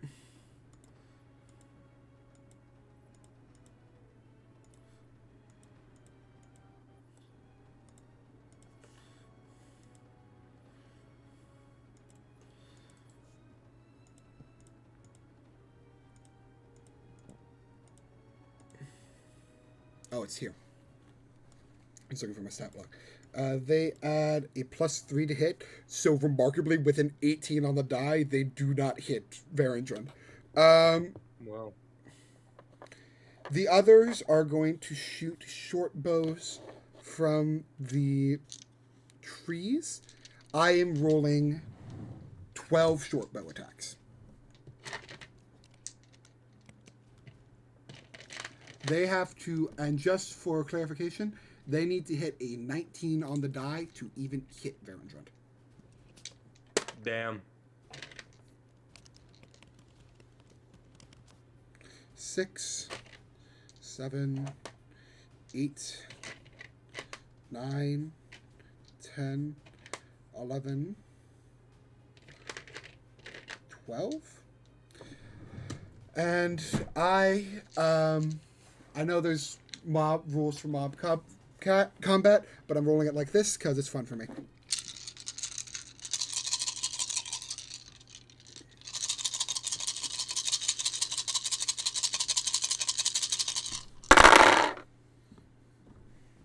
No, no, no, no, no, no. No, no, no, no, no, and a nat 20. One hits with a nat 20. One of two options that can hit. Dealing 4 piercing damage. Try me. No, it's please. And okay.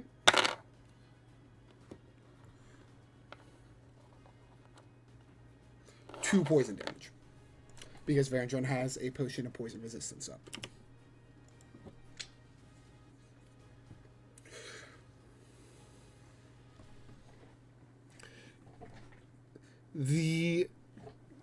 You see Varendron hold up their shield, and a storm of arrows coming down on them. Cling, cling, cling, cling, cling, cling, ping, boom, one in the back of the head. And you see even that clings, hits, and falls out. There's blood, but it's really not a big deal. But all of these arrows just fall to the ground, and you can see from a distance the distinctive bluish hue of Yuanti poison on all of them. Okay. Fair enough. I shout out. All these arrows are poisoned. Or all the arrows are poisoned. You see Ekaterina flying above you. Well, of course, I figured as much. Shooting out bolts of light at Yuanti in the trees. The next to act is Ekaterina, who is going to... Are we heading in the direction of the altar? Yes. Okay.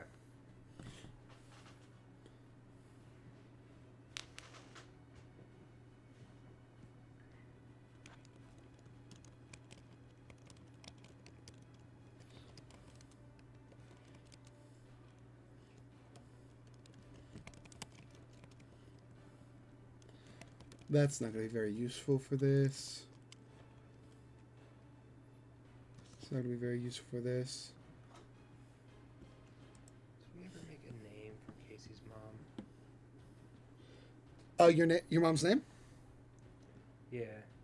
It's Vrsokar. I'm not going to follow that, so... Veshalko. Velshoko.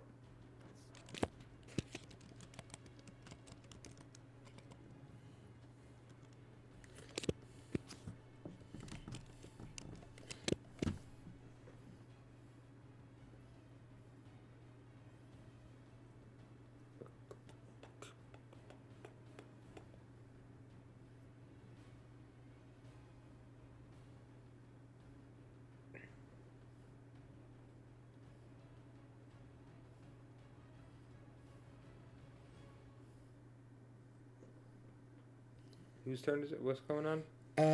I'm deciding what animals your mom is summoning. Elephants.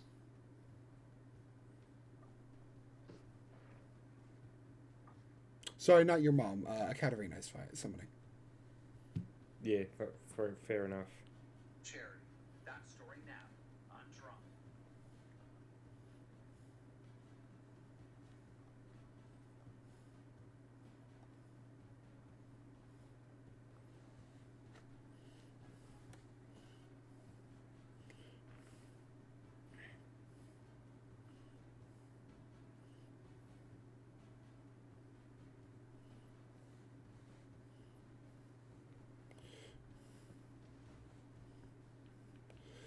Someone that can fly, I think, is probably the best choice. All right, let's pull up that stat block.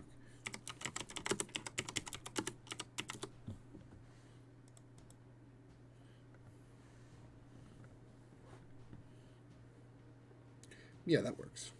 Oh no, all of their damage is poison damage. They wouldn't do that. Um,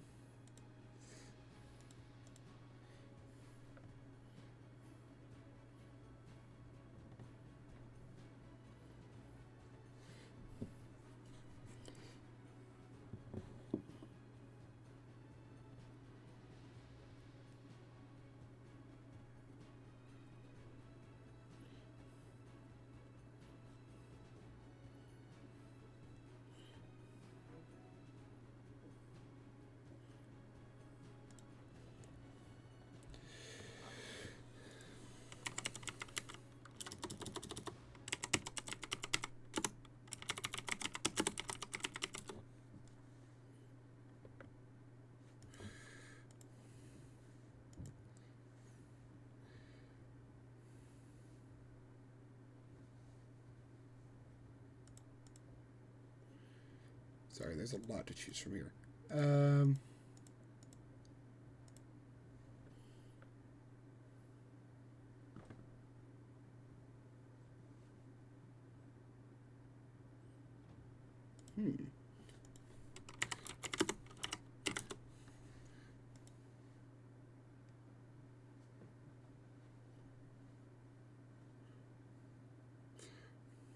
All right.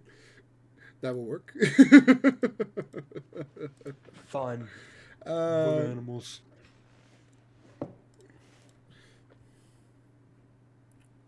So they get...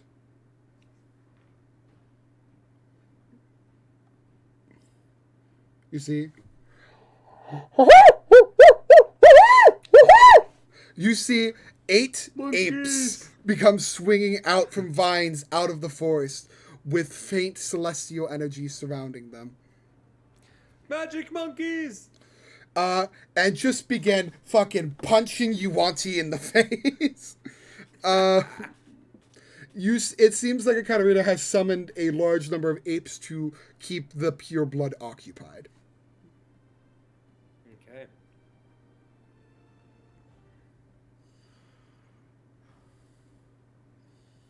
Good to know. Good to know.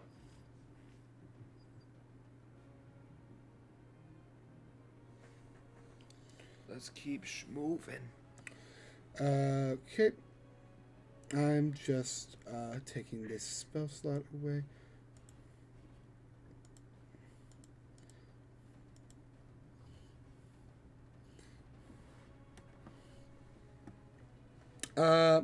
Next to act is... Oh, I didn't complete your mom's turn. They keep running. I mean, okay. They take a disengage action this time, so they don't get hit by Virendrun and run.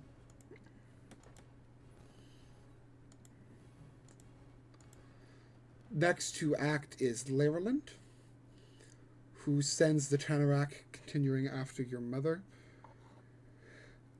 It can close the distance, and that hits.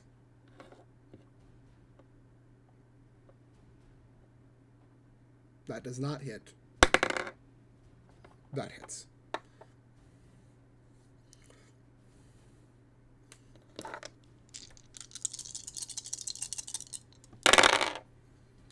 In a whirling dervish of swords and teeth and claw, you see this thing begin to rip and tear at the flesh of your mother, dealing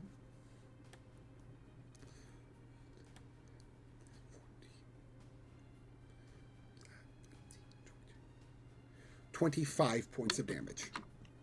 And she's still alive? Yes. Is she bloodied? She's mortal. Oh, okay. Good.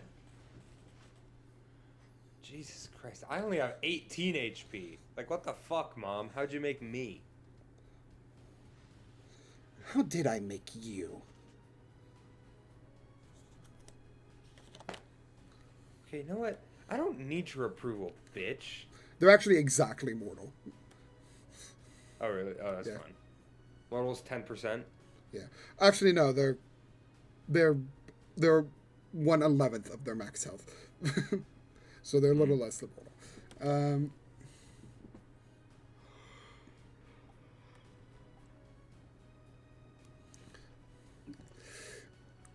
you are next to act. All right. I'm gonna. Because, of course, sometimes the stars just align. It's true. All right. I'm gonna move up as far as I can. How far away is she from me now? She'd be far, right? She was 130 when I ended my turn. She moved another 30. All right, I'll move another 30. Try and take another shot at disadvantage.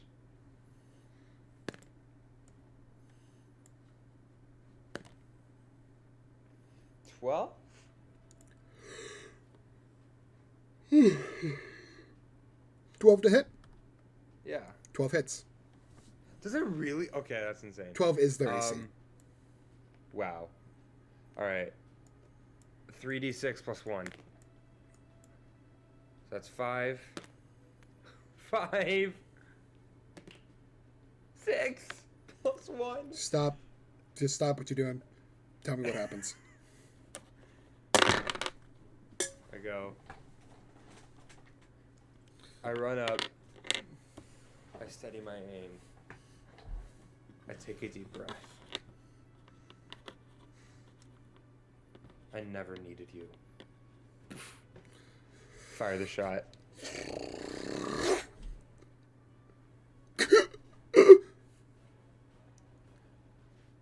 They wheel around to look at you. Try to speak. Blood comes gushing out of their throat. And collapse to the ground. Start crying in a just overwhelming thing of emotion of like, I killed my mom. I killed my greatest source of trauma. No more trauma, yay. I gotta go save my brother, shit. Movement? And we keep moving. Yeah. I assume you take the rest of your movement as close as Yeah. to get as close as you can. Yeah. You watch, by the way, with amazement, the way that Laryland moves when they are not holding back at all. You see them, you see like snake, like, I've not been, like, I'm obviously not fully doing everything that's happening here, but you are attacking a civilization. There are tons of befriended snakes slithering out on the ground and just like biting at you guys that you're rapidly jumping away from. Everyone's taking hits, and you're watching Laryland like fucking roundhouse kick fucking Yuanti purebloods running out of houses with knives, and just like, and then like Kit running across their shoulders to like leap up to a vine that they swing off of, twirl through the air, land in another tree, and swing from and then leap to swing from another vine from there. And Oh my god. you see a Katarina who, of course, you do not know in this game, but you see a Katarina commanding this army of monkeys as they, well, apes, but these army of monkeys to just fucking lead a revolution of mammals, as mammals have been so oppressed in this region, against their snake overlords, sending out bolts of light from their body and tagging different high priority targets and just causing chaos. Verendrund moving with such speed that the ground is alighting in fire behind them and the jungle is beginning to burn. That along with the wooden possessions of this mostly stone-based society. And I just killed my mom. You see Verendrund in one turn fully decapitates 3 Yuanti purebloods. And then without slowing down or stopping. Just Verendrund, I should mention, by the way, sword and shield are not proportional to the size of him. They are just regular size sword, great sword and shield. A great sword which they are wielding single-handedly. Oh my god. That's impressive as fuck. Alright, I'm gonna take a full sprint and just try and catch up with them. That's my turn. I don't feel like narratively we'll get much out of narrating you fighting some random fucking snake guys. So, yeah, just go ahead and give me a d20 roll for how well you do that turn.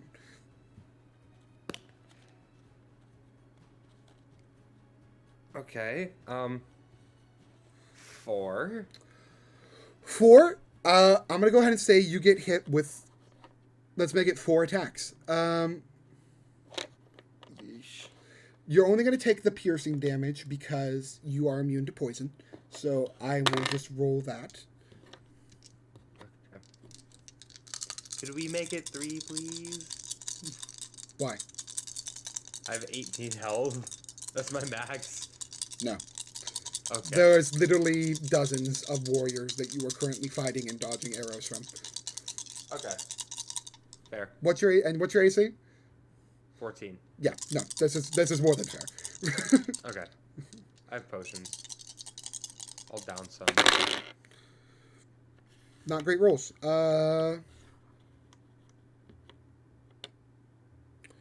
You take 3, 4, 3, 7, 10, 15 points of damage. Okay, I'm still up. I'm gonna chug a potion. Yeah, it's just a bonus action, as we have decided to home rule. So 2d4, 2, 7, that's 2, so that's 9, so 9 healed. Cool, that's enough to keep me up for now. Alright. How many turns You would you... run up these ancient stone carved steps overgrown with vines and come up to an area where all the foliage and greenery of the jungle has been cleared, except where it has been allowed to specifically grow to accentuate the architecture. You see your way held off by Yuanti Malicins, purebloods, and pitmasters, who are all of which I will throw on screen for anyone watching. Pitmaster.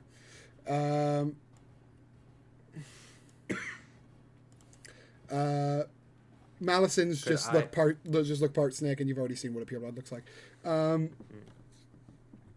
You're welcome to Google what they look like.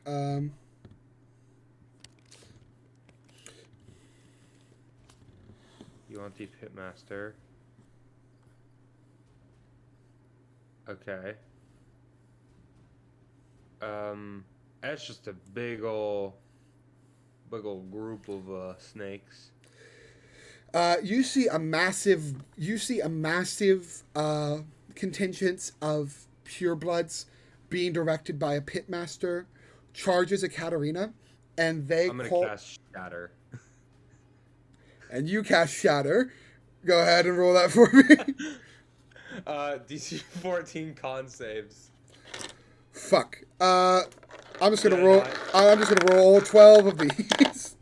I want to be cool.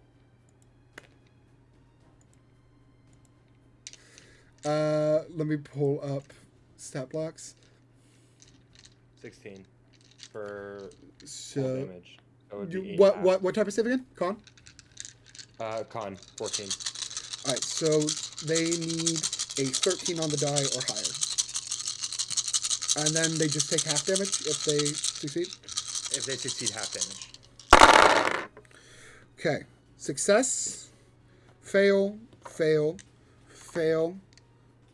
That one's cocked off another die. So fail, fail, success, success, success, success, fail, fail. I want to make a good impression. All right, so it's 16, and then half to 8 for people who succeeded. You crack the stone underneath these guys, and as the rubble shoots up, it pelts many of them. You see the Yuati towards the center sort of form up around the pitmaster to defend them from the rubble, and several others like dodge to the sides to get out of the blast radius, the main blast radius. A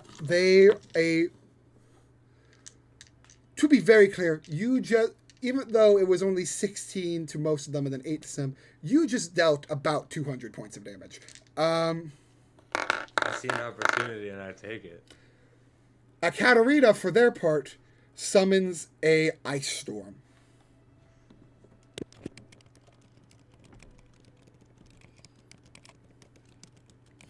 Wow. I go, bam, and do some good damage, and then a Katarina goes, please. I can do one better. Grab all these this is gonna be so much fucking damage, holy shit. Card control spells are kind of insane.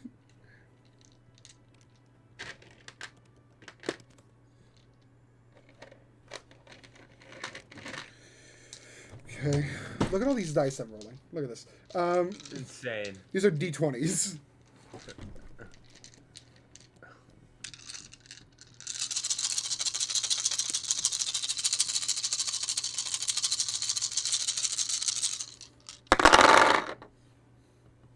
What does the Pitmaster add?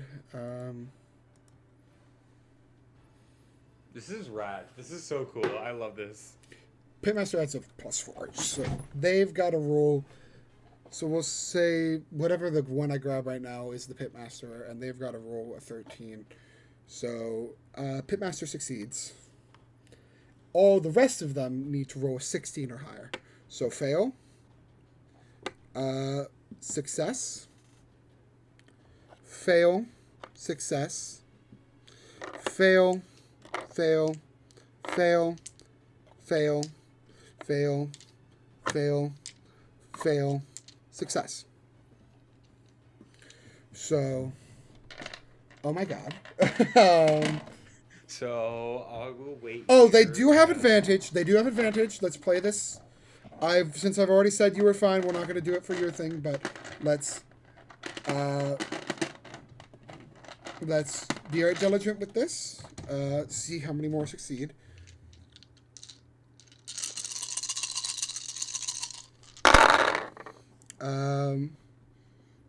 Oh my god, literally none of them. Roll fucking nine die. Do get literally nothing, no 16s or above. Good. Let's roll this damage.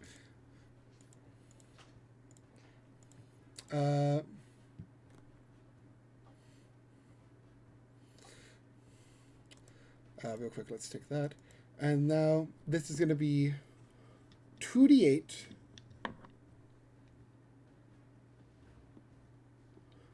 plus 46. Okay.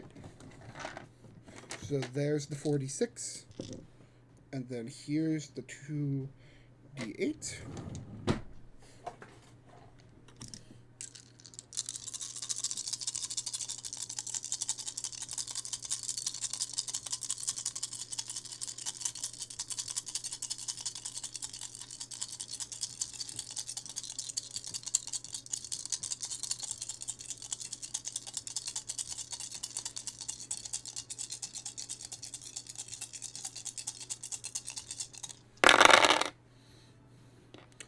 Three, 7, 9, 11, 17, 20,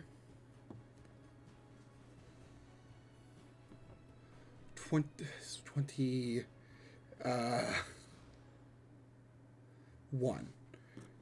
21 points of damage as you see a cloud quickly solidify and begin to hard hail down ice on these fuckers, Wow. turning the area into even more difficult terrain than it already was because of the shatter. No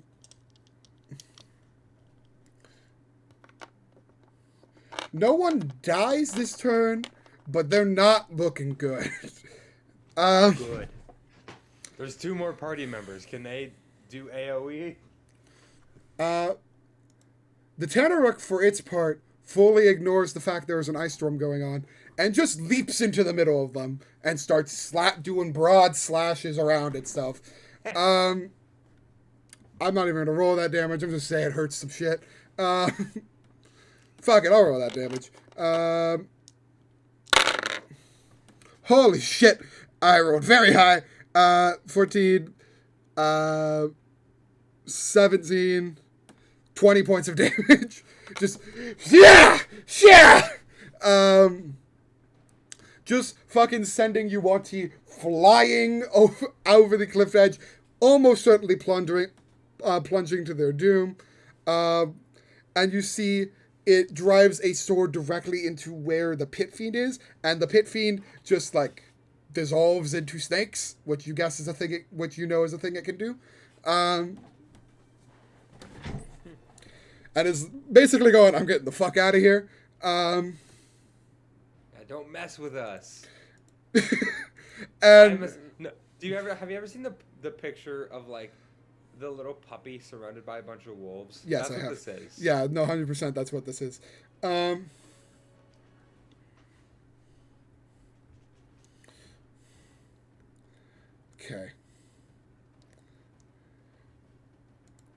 Varendrund.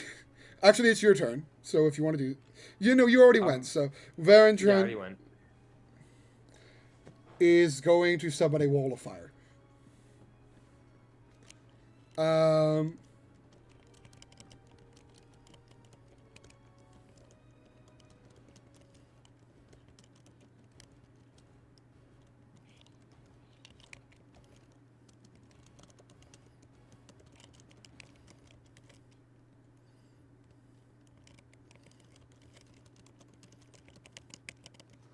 Okay, you do that. I'm gonna be right back and take a piss.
Okay.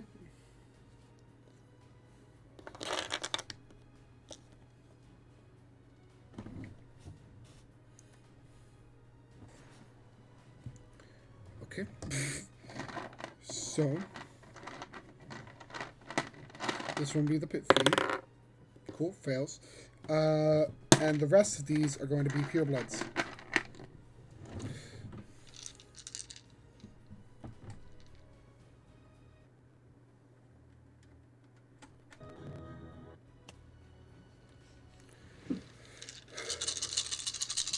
Every single one of these pit fiends, pit masters, the pit master already failed, and the rest of these pure bloods need to hit a nat 20 or they fail this check against the wall of fire. See what happens.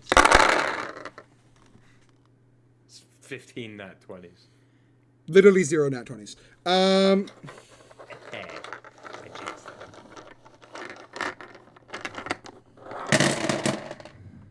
Now I'm going to roll 5d8 damage. Wow. I mean, I've got to be honest. Casey is kind of carrying his own.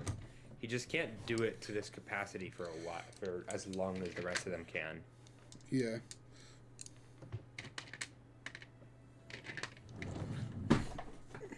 Like, this is maximum Casey output right now.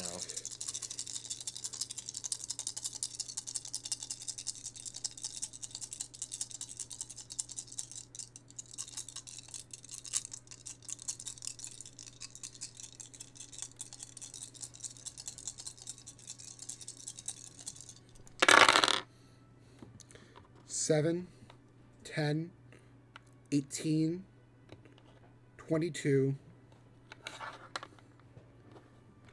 28. You hear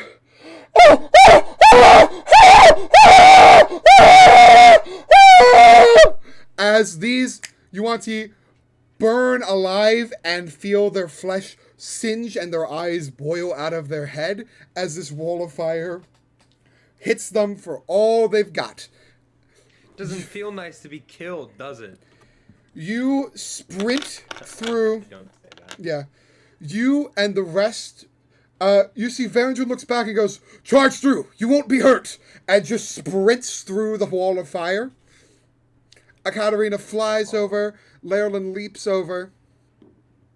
And you see, ding, an aura of protection lands around you. And you dash through the wall of fire yourself.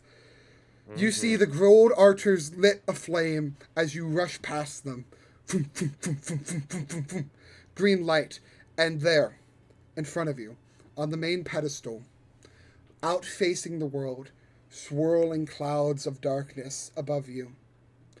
To your left, you see your father. Who is, in fact, a pureblood. Looking almost entirely human, save for their snake-like tongue. Arms outstretched and reached toward the sky and peeking in from the clouds. And I feel like this requires a music change. My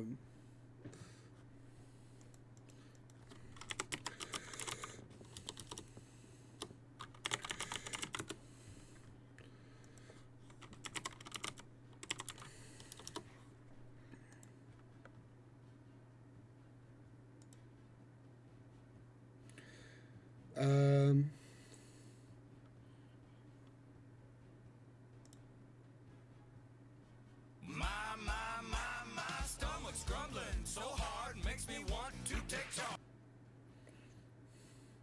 I got an ad.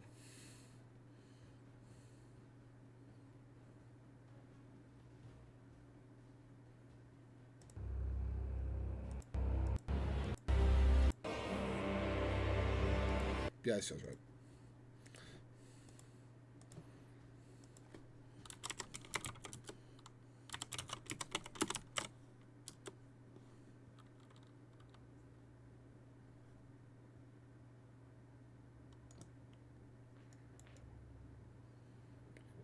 Piercing the darkness of the clouds, you see fanged maw already open, a snake black as night, eyes a piercing yellow, and truly gargantuan, at least 40 feet in diameter across, reaching its head down towards the pedestal, where you see sat, kneeled, arms at their side, head pointed up, looking at this beast, your brother Titlu. I will send a Hero Forge.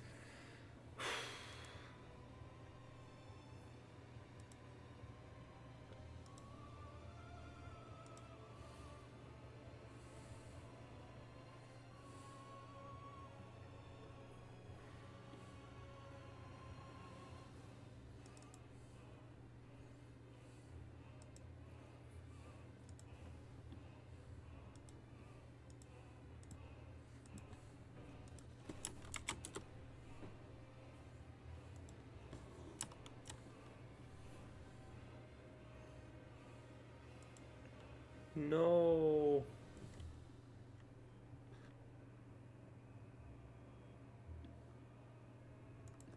Oh, he has 3 tails. That's cool. Anyways.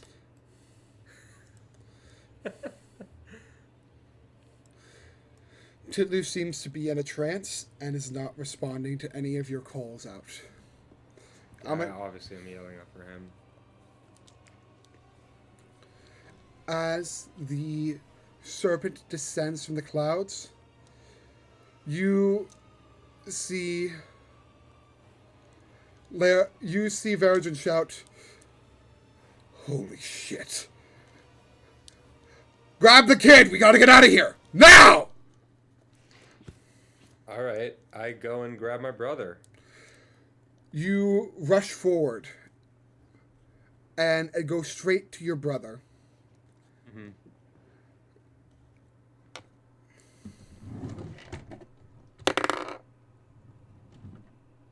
And with a nat 20 attack roll, you feel your father's knife sink into your back.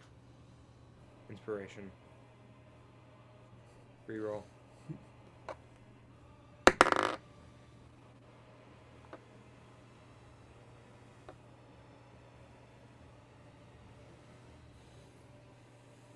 You did not just roll another nat 20. What the fuck? The story deems it so. Okay. Okay, fine. I can't argue with that. God damn. Fuck you, story. Well, is he gonna do... If he does 30 damage, I'm dead. Like, full dead.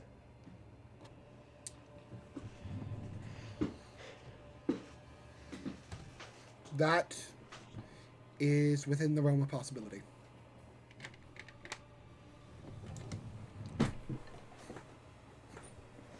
Okay, well, we will see.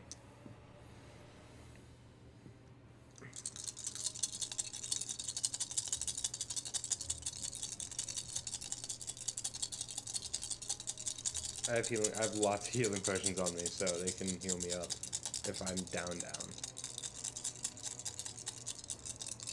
I'm rolling 68, just to be clear. Okay.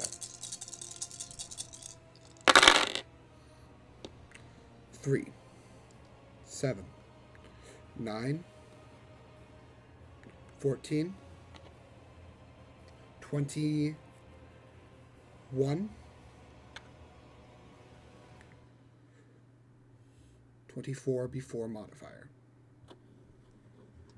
What's the modifier?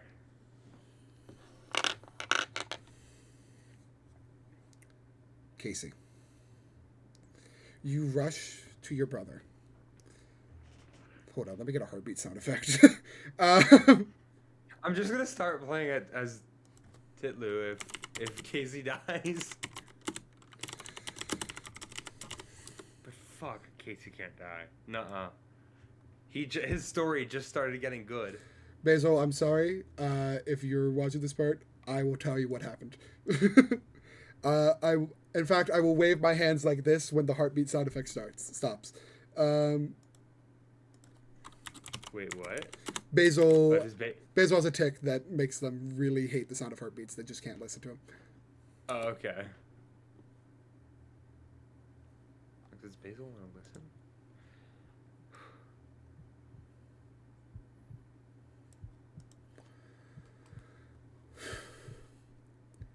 You rush to your brother. The world outside you narrowing to a point. You place one hand on their shoulder, and they turn and face you.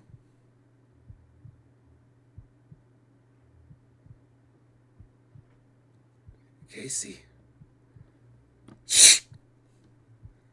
You feel a knife enter your back.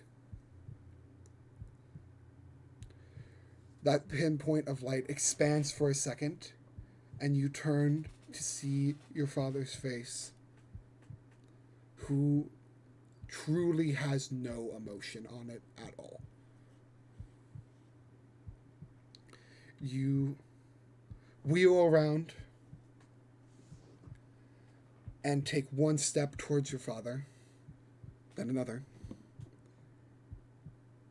and you stumble. You fall to your knee and you keep your head up. You look up. What do you say? I'll see you in hell, motherfucker. Casey falls to the ground. Eyes closed. Breathing in and out. In and out. In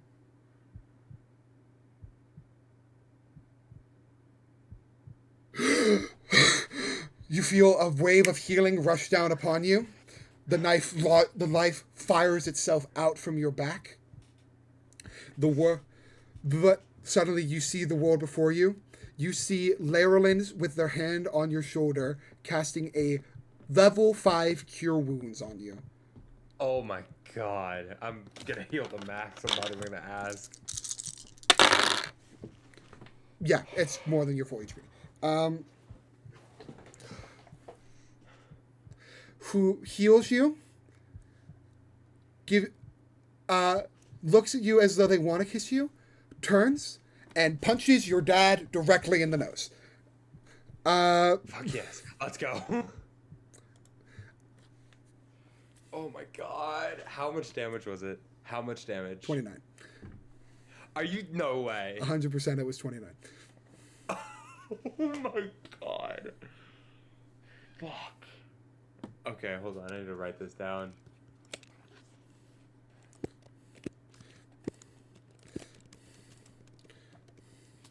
Get to Titlu. Chasing that A and want to see. Up to.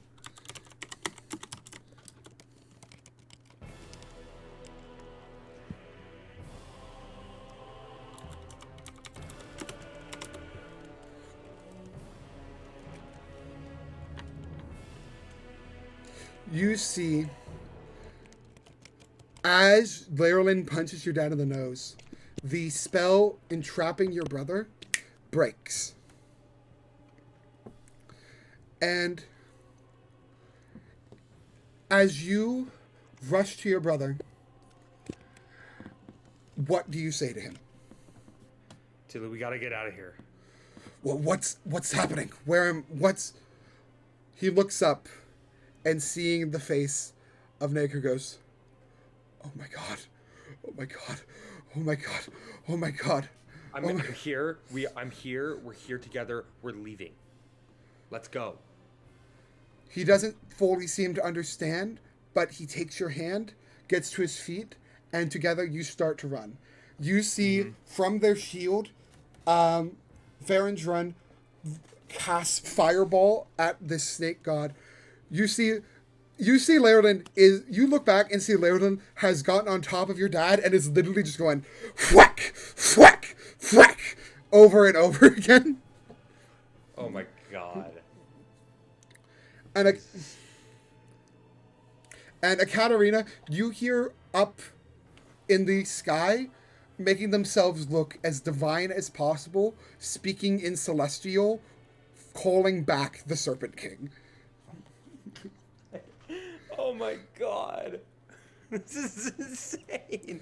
This is like some final boss shit in case he just jumped right into it. I'm going to roll an intimidation check for a Katarina. Shut the fuck up. Shut the fuck up. No, absolutely not. You did not murder die. Fuck you. Fuck you, murder die. Did they roll another? That is a third nat 20. A Katarina Fyland casts enlarge reduce on themselves and makes them expand to a size that is truly titanic, far beyond the normal boundaries of the spell. And you hear them calling out, "Do you speak Celestial?" Do I?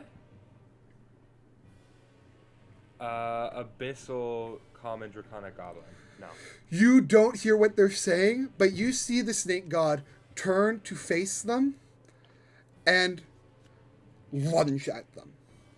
You see a Katarina moving quickly and swiftly, draws their staff around and cracks this god of the snakes across the head with a wooden cane. Wow. It seems to recognize what has happened to it, and slowly, as though called back by a greater being, it begins to recede from where this is back into the clouds.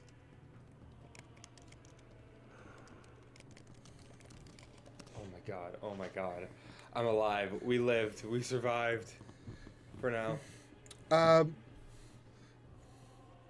You see, that's the last thing you see before you rush your brother out of here. Mm-hmm. You see that the Yuan-Ti, upon seeing this display, have, as natural connivers and cowards, fled. And you are again in an ancient courtyard where once you played a game with a ball. And even as you watch in the distance, Naga, or fuck, what's his name? Negu? Something like that? I get the gist. Dendar recede into the clouds. And hear your companions approaching. You have, for the first time in about 10 years, a moment to speak with your brother.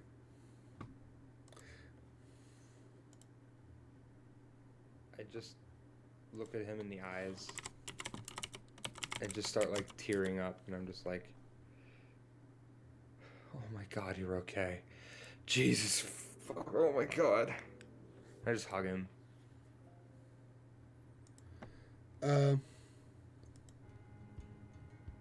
You hug your brother.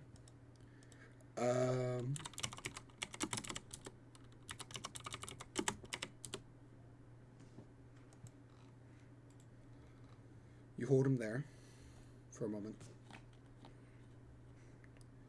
And you see cautiously and slowly one arm goes up and around you, and then the other. And then you are pulled in tightly. And you see, standing up, your brother stands a good 2 feet taller than you. Is he? He's older. He is older. He's about 7 years older than you. Okay. He looks down at you and sees where once was this kid who, against all reasoning, was just a little bit like him. He now sees a man. Someone who has come into their own. And has made themselves a person worth talking about. And as you look at each other, we flash back 14 years to a quiet moment, sat on the very steps where you now rest, when you knew for a moment you were all alone. And I hear that way out, beyond the jungle, beyond the ocean and beyond the sea, there's a land with mountains that rise beyond what you can even see. And at the top of them, the water freezes and becomes this white thing called snow. And if you pick it up, it stays in your hands rather than just falling away. And I'm sure that sounds dumb, but I think it's out there.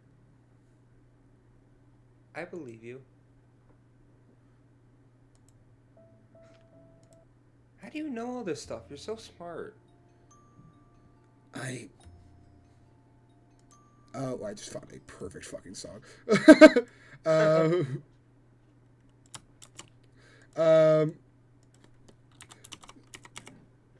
Say what you just said one more time. How do you know all this stuff? You're so smart. Oh, fuck, there's just another song.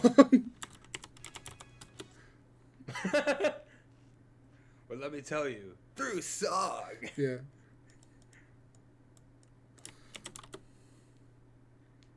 Okay, one more time. Take 3. At Jiffy Lube. Yeah, 1 sec. I'm pulling up the actual link to the song. Usually you can just type in the title, but if there's another song, it fucks it up. Say it one more time. How do you know all this stuff? You're so smart. You see he reaches into a bag next to him and pulls out a big old book. And though your common's not very good, you know you can see with a little effort that it reads Adventures on the Sword Coast.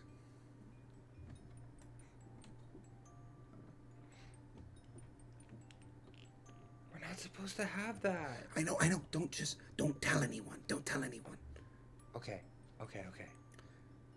You want me to read some of it to you? Waterdeep. Tucked away in a cove, there is a magical town called Waterdeep, where all the races live together in harmony. And as we fade out of this scene, we fade back into the modern day. And having ventured out beyond what you knew and to the magical city of Waterdeep, you know that you can finally bring your brother there.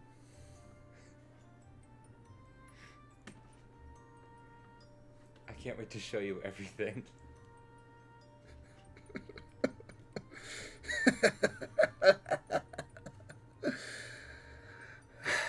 I can't wait to see it. And that is where we're going to end our session for today. Oh my god, that's so rad. Yeah. Oh my god. I'm That gonna, was such a good.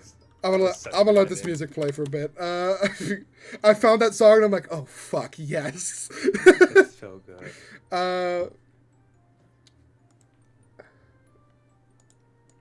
There.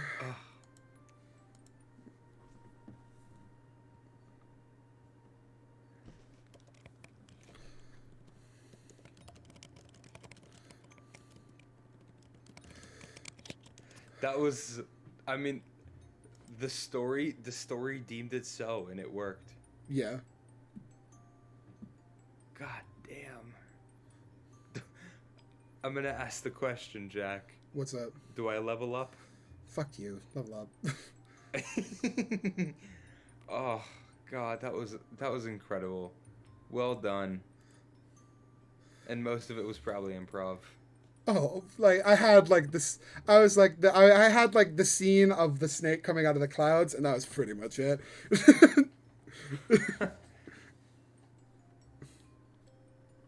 Okay. I didn't realize how scary I had made Varendrund, by the way. He's just spoopy. Yeah. Okay. Ability score or feat? That's the question. I'm gonna end the recording. Yeah. I don't think I need the actor feat.